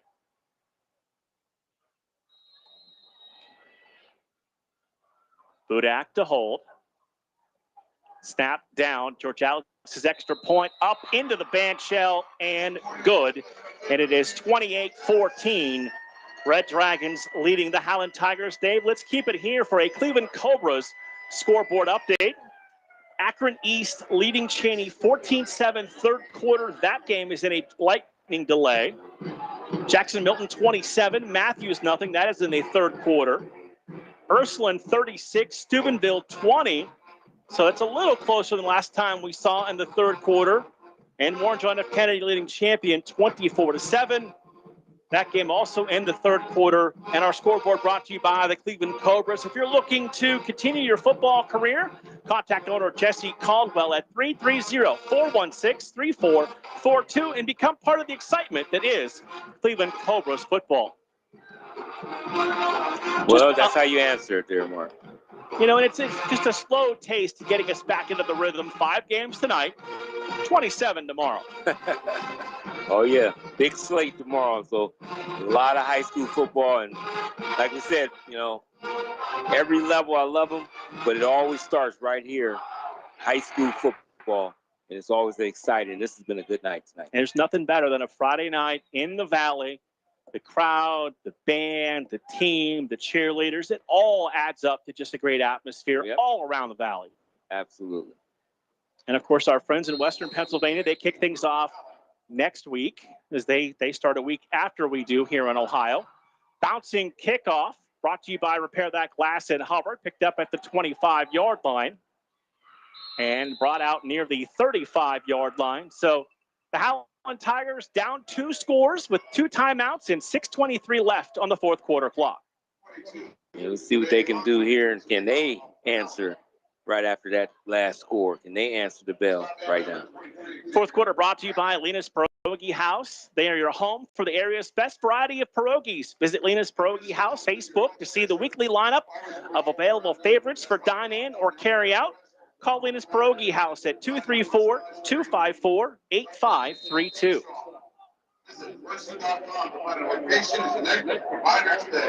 So the Howland Tigers come back onto the field, down by 2 scores here in the 4th quarter.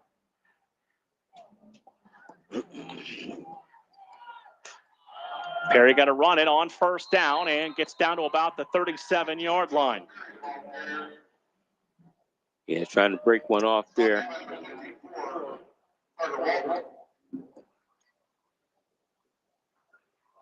Yeah.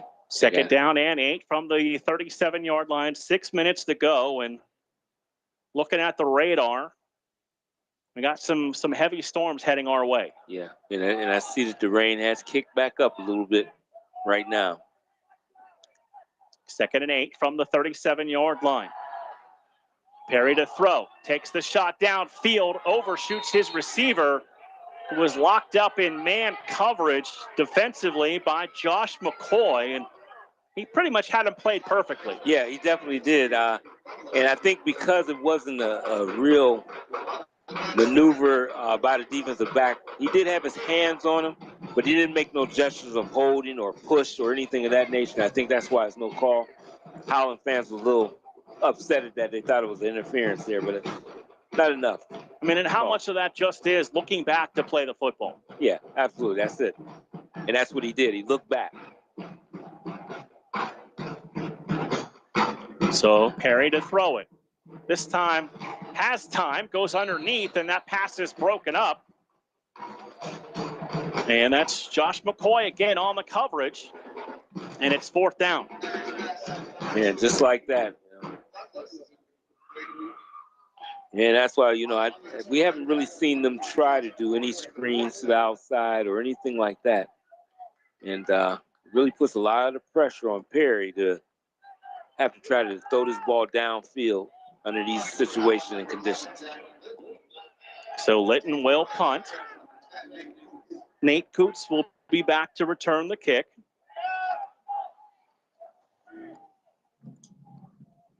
High snap, gets it down, gets the kick off the side of his foot. Spiraling kick, takes a Niles bounce and rolls all the way down to the 48-yard line. That's the thing about a football. You never know what it's going to do, and that was a uncharacteristic bounce back for about 7 yards. Yeah, it did. I mean, it hit and just took off the other way. So 5:25 to play here in tonight's 4th quarter, brought to you by Lena's Pierogi House. A 28-14 lead for the Howland Tigers. Yeah, I tell you, right now, everything is in Niles' favor right now. A couple first downs could basically really just seal the deal in this football game. And let's see if they'll be very precise in running the football, running that clock, and continue trying to pick up first down. And we just saw our first strike of lightning off in the distance. Man goes in motion. They're going to give it to the wide receiver who went on the jet sweep across the 45, 40, 35, and near the 30 and out of bounds. Yeah, nice run there. 22 yards for Coots.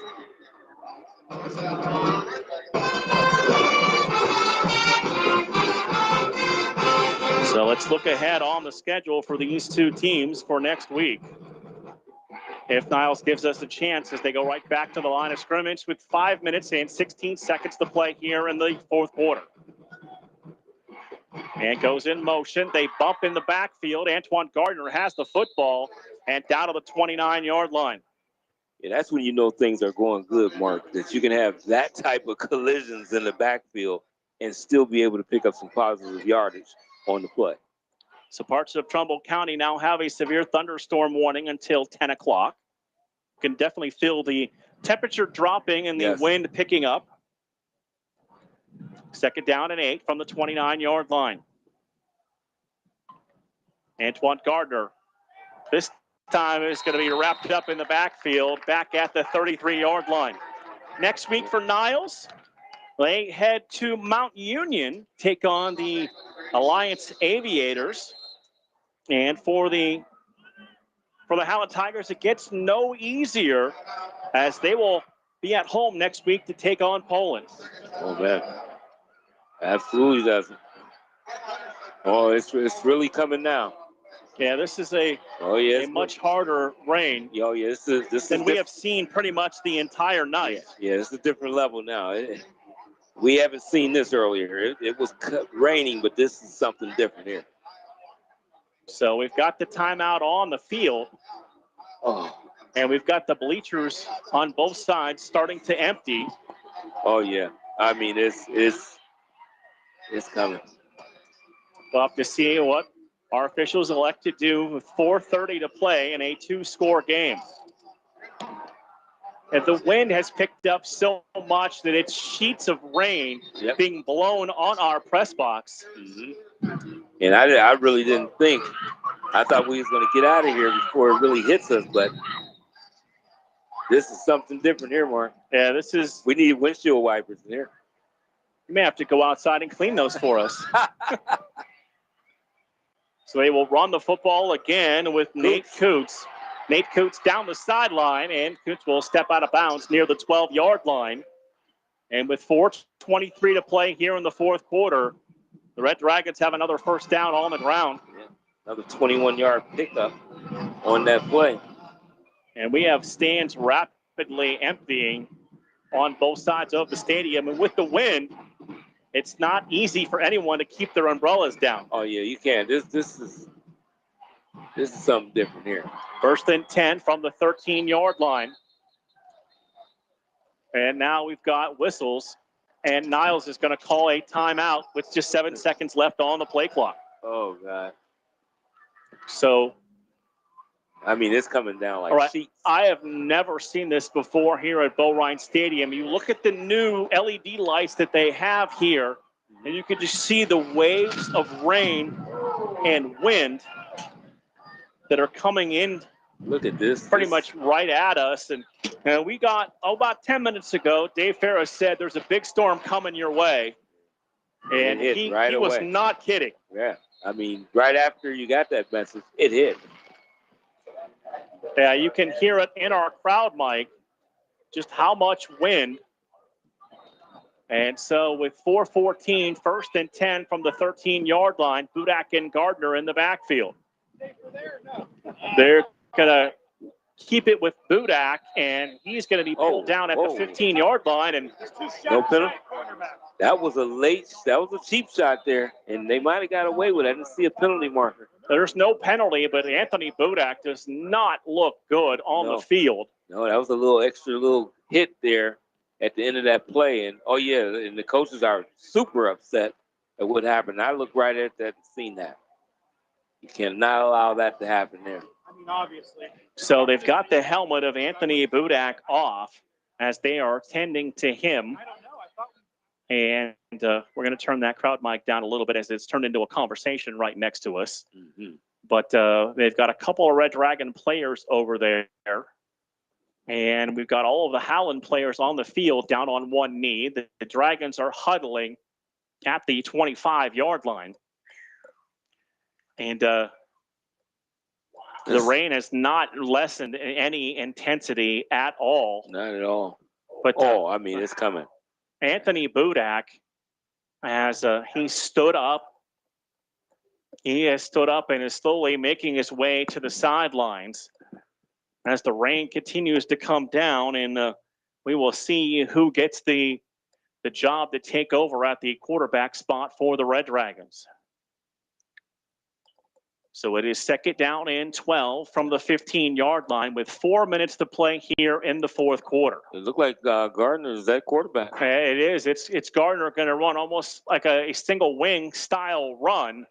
And Antoine Gardner breaking tackles, driving into the end zone for his fourth touchdown. This one from 12 yards out with 3:47 to play here in the fourth quarter. Yeah, that was all Antoine. I mean, he had several tackles hit him, but he was not going to be denied. He was going into the end zone. It is now 34-14 Red Dragons. As Antoine Gardner adds his longest touchdown run of his four, this time from 12 yards out. And now it'll be Anthony Georgalis to attempt the extra point.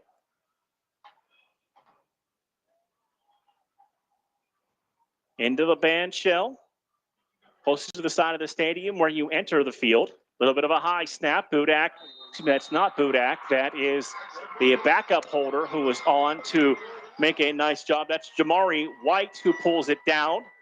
And it is now 35-14 Niles, 3:47 to play here in the fourth quarter. We'll step aside for a quick break on the iMedia1 Network and Sports Radio 1240. Meludic Live is your home for high school sports. We have all the scores on our social media platforms throughout the games. Enjoy our timely updates from local area schools year-round. You won't get the consistency and reliability from anyone else. Our number one priority is servicing our fans and getting them live news as it's happening. Follow us on social media, Twitter, Facebook, and Instagram at Meludic_live. And remember, our fans come first. We now return you to the Sandrock Concrete High School Football Game of the Week on Western Reserve Radio 2 and Sports Radio 1240. Back here for the final 3:47 of this fourth quarter on Western Reserve Radio 2, part of the iMedia1 network and Sports Radio 1240. As we await the Red Dragons to come on and kick this football away. And I tell you, not only is our press box wet, but it's also starting to steam up now. yeah, it sure is. Now, if I'm Niles, I'm getting Gardner out. He's not playing defense no more. Just after I seen what happened to my quarterback, little things went on there that shouldn't have happened, and now he's out of the game. I'm getting all of my guys out, my key players out of there if I can. You can just hear listen how to that. That's in our crowd mic that is right outside the booth. That's letting you know how hard it's coming. And I think they're sending them in. So we have to find out, was this game called or are we in a delay? We have to wait for an official ruling on what this decision is going to be. I've been looking to see if I've seen lightning. I didn't see that. Hopefully we will get an official announcement from the public address announcer here shortly. But they have sent everyone inside with 3:47 to play here in this quarter. And we will step aside for a timeout, try to reach out to Athletic Director Mark Fritz and get you an update here on the iMedia1 network and Sports Radio 1240. Whether you are a professional football champion or a fantasy football champion, Martusio Chiropractic is the place to recover from all your sports injuries. Proudly serving Trumbull County, Martusio Chiropractic is located at 369 Niles Cortland Road in Warren. Martusio Chiropractic accepts most insurance plans, now accepting new patients and offering some same-day appointments. For more information or to make an appointment, call Martusio Chiropractic at 330-856-9595. Mill Creek Golf Course is now open. Experience the Donald Ross Championship design of both courses, where you can book a tee time online at millcreekmetroparks.org. Mill Creek features a newly remodeled golf shop, new cart paths, and is a Callaway certified club fitting facility with demo days. The PGA professional staff is now accepting golf outings and leagues. For more information, call 330-740-7112 or stop by and see what all Mill Creek Golf Course has to offer you. Now return you to the Sandrock Concrete High School Football Game of the Week on Western Reserve Radio 2 and Sports Radio 1240. Back there at Eastwood Mall Field, Bo Ryan Stadium, and we are waiting for official word, but the public address announcer has said that this game is in a delay, and they have sent both teams into the locker room, and the stands is completely emptied in front of us. Just a few hardy souls left across the way in the home stand. But we'll have to wait and see what officially comes of this with just 3:47 to play in the fourth quarter. Yeah, I tell you, and just wondering with only that amount of time, up 3 scores, and the way this weather is, you almost just think they would just call it completely. I mean, this is coming down like sheets of rain. Yeah, continuing to look at the radar, we are in the heart of this storm, but it isn't a very big storm at this point. But so what we are going to do is we are going to step aside, throw it back to our Western Reserve Radio studios. We will join that episode of By All Means and be back with further updates.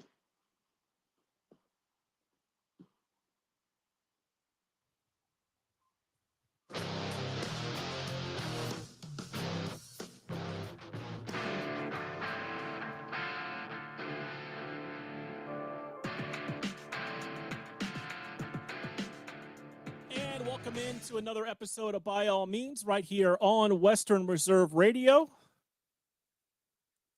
As we get set to bring you another fine episode of the show today here on Western Reserve Radio. Mr. Craven, I don't hear myself while I'm talking right now. I don't know if there's a setting that's off, but I've pushed the proper microphone and do not hear anything in the headphones. So I don't know what... So as you can see, we're opening up with some technical difficulties for today's show. So we're going to tell you that by all means, season 4, episode 26, 143 overall, presented by Mill Creek Golf Course. Visit millcreekmetroparks.org for more information. So now I can hear myself, whatever somebody did. You know what? Let's go to Mr. Clark and talk some high school football, because now I can actually hear myself. It's been that kind of week, Dave Clark. How are you, sir? Yeah. Doing good. I hear you loud and clear, Mark. It's only Tuesday, Dave. It feels like it's, the third Thursday of the same week. Right, I feel you. So high school football season is upon us. For those that do not know, it is actually year 3 for you and I together, because we did this, about 20 years ago and then got back together last year. So when you look back on 2022, of course, we saw 3 teams go to the state championship, but what are your memories of last season? Well, one of them is just an unbelievable year. I mean, when we thought about that first weekend in August, I don't think I would have ever thought that we'd see 3 of our local teams in the state championship. And to see them get that far was just remarkable. We watched that journey all season long. South Range, we had them quite a bit, and we just seen them get better every week. And it was just an unbelievable year. As I look towards this year, I do not know what to expect. And we've seen a lot of local media personalities come out with their predictions, and that's not my thing. I don't want to do predictions, 1, because I'm usually wrong. 2, I don't want to upset anybody by saying that I don't think they're going to have a good year, because that's not our style. Right. Yeah. But I think there are some teams that are going to be pretty good this year. Oh, yeah, definitely are. And I'm looking forward to it, just seeing some of the infusion of players that have, even have transferred in to some of these schools. And I'm really looking forward to seeing that this season. And we're not talking about just any other players. We're talking some high-profile players that actually came in and were great in their area of PA. Now they're over here and playing locally, and we want to see how they, prevail over here. And you know what? The thing that I think will be most interesting for me is the fact that you look at last year, the quarterback position was probably the best as a whole it's probably been in decades in the Valley. So that means now we're going to have a lot of young quarterbacks. I mean, you look around, South Range will have a new starter. Hubbard will have a new starter. There's not a lot of schools that have that quarterback position back this year, and that's a huge hole to fill. Yeah, always is, because that's normally the face of your team in all levels of football, and your leader. And usually when you come with somebody new, it's usually a learning process off the top. But one thing that we got to remember, Mark, a lot of the teams that we did cover last year, they did allow their backups to play more than like just a couple downs. I'm talking about actually out there for some series. And that is valuable game time to be having under their belt coming into this season. And you know what? We've talked about our schedule quite a bit. You and I kick things off for iMedia1 Network and Western Reserve Radio 2 on Thursday with Howland and Niles. And the thing that's unique about that, you've got, Anthony Budak is back as a second-year starter for the Red Dragons. Perry's back. John Perry's back as a second-year starter for the Howland Tigers, although they have a new head coach. And we're going to see two very experienced quarterbacks in our first game. Yeah, and Perry, we've seen him play pretty well. I know one of the games we were looking forward to, I forgot who they were playing, but we were looking forward to him. He was actually injured in that game, was not able to play, but he's a guy that can throw the football around the yard pretty well. And, see what their focus is this year, Howland, whether they're going to be a more of a ground game is something they like to do last time, but to actually allow him to throw the ball around, I'm looking forward to that. I may have already talked to Coach Jones for our pregame show on Thursday, and he talked about, he sounded like every high school football coach I've talked to for the last 27 years. We want to run the football, we want to establish the line of scrimmage, and then we want to throw the ball accurately. to paraphrase what he said. And, I thought, he's a guy that's been a head coach before. He was the offensive coordinator at Poland the last couple of years. I'm like, he's going to throw it 50 times. You know what? It doesn't sound like he's going to do that. Right. It's not, well, it's just like all the way up to the big leagues, as we say, the NFL, and they devalue these running backs. But the key to football is still the same: blocking, tackling, and running the football. And that's something you got to be able to do at all levels to actually even out that offense. So I believe him when he says he want to run that football and get some kind of continuity there. Then we'll see them pass that ball around. So our second game on Friday night is one when you say Canton McKinley and Warren Harding, you turn heads around the state of Ohio. But in my research, how about this, Dave? This is the first time McKinley and Harding have played each other since 2018. I kind of felt like they played every year.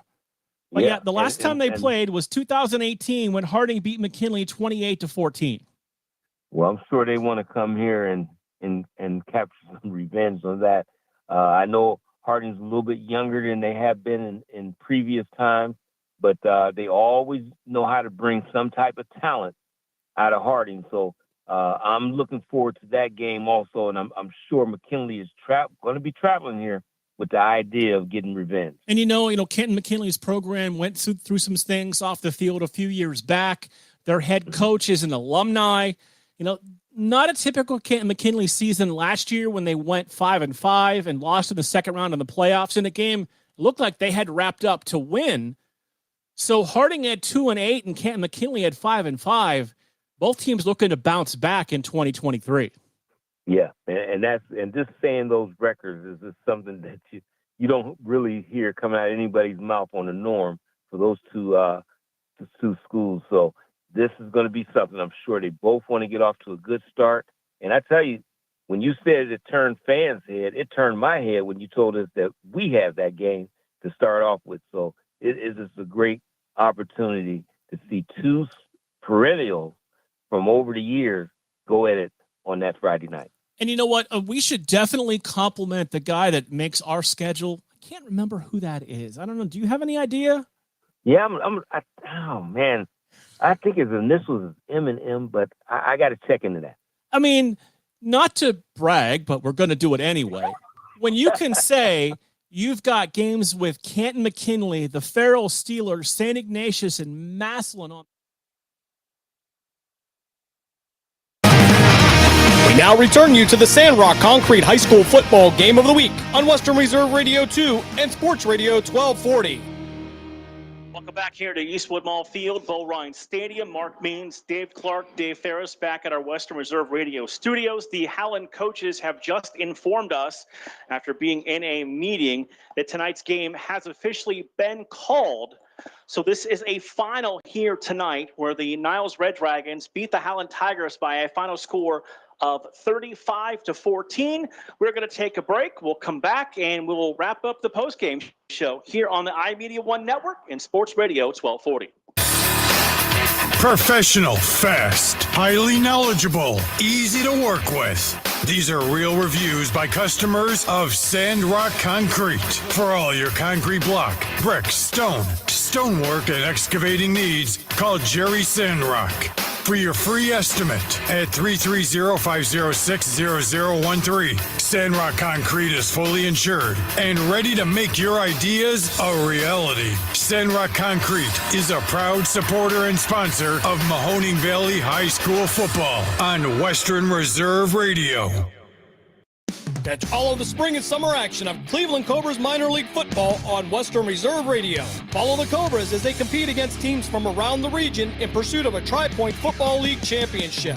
And if you're looking to continue your football career after high school, college, or even the pros, or to be part of the Cobras staff, go to Facebook at Cleveland Cobras Football or contact owner Jesse Caldwell at 330-416-3442.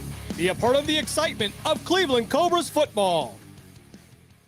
Hey, football fans, don't miss the hard-hitting action of Youngstown Phantoms hockey at the Cavelli Center in downtown Youngstown. The Phantoms are preparing for the upcoming season as they take to the ice to defend their Clark Cup championship. With over a dozen highly touted prospects on this year's roster, the road to the NHL clearly runs through Youngstown. Purchase season tickets, group tickets, and individual game tickets now by calling 330-747-PUCK. That's 330-747-7825 or go to youngstownphantoms.com.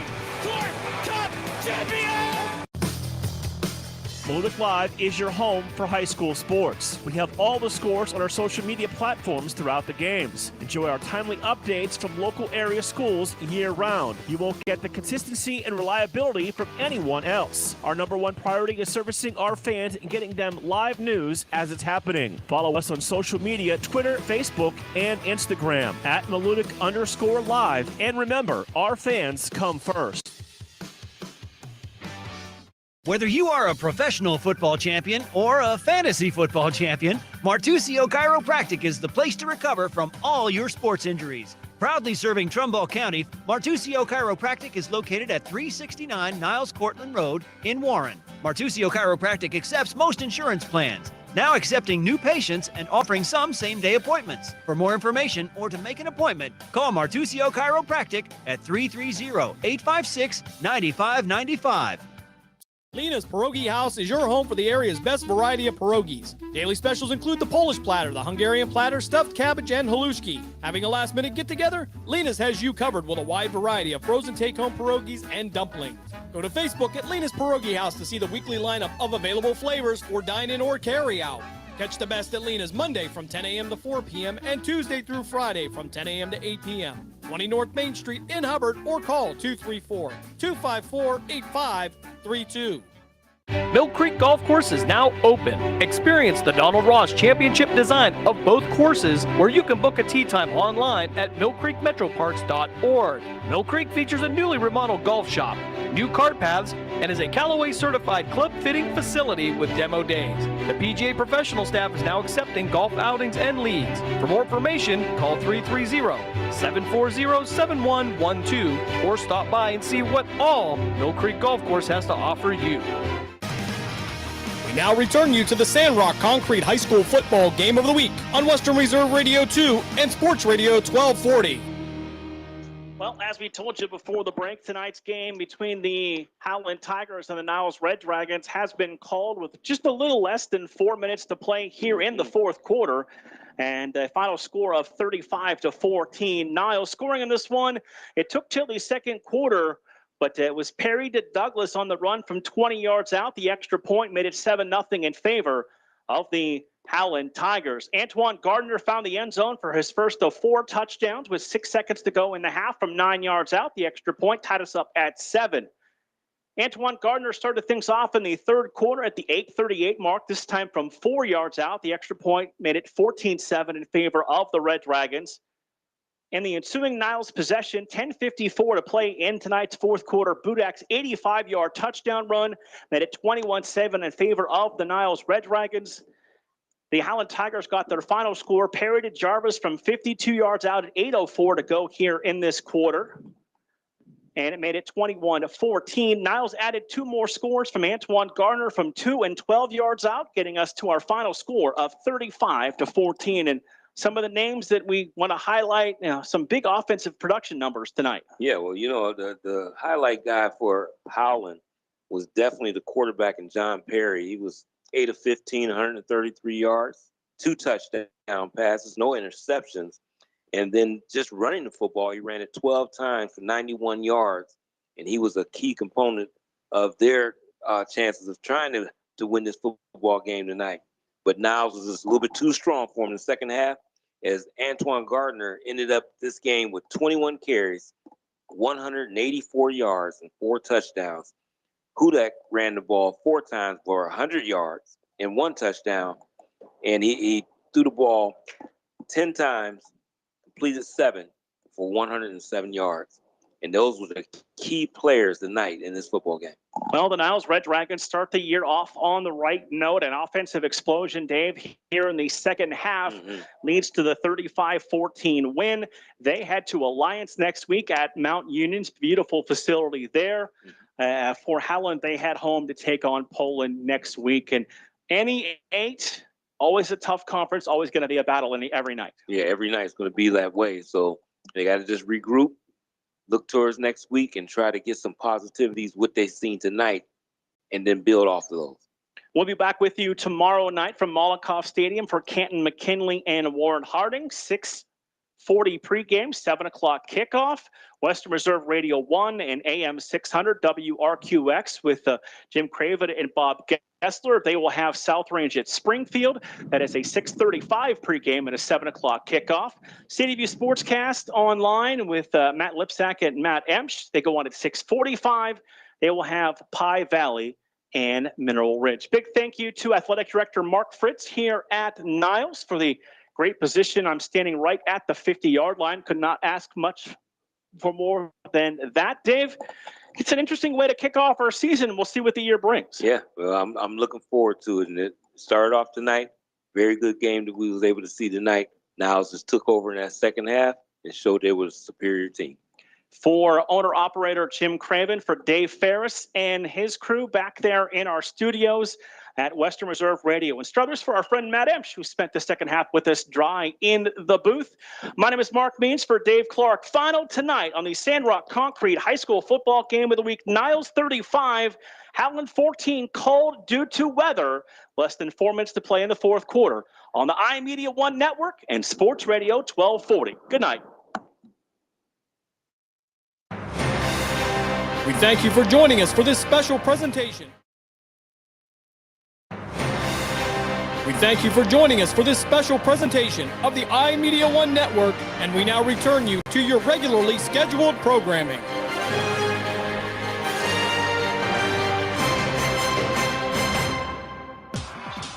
You're listening to Western Reserve Radio on westernreserveradio.com.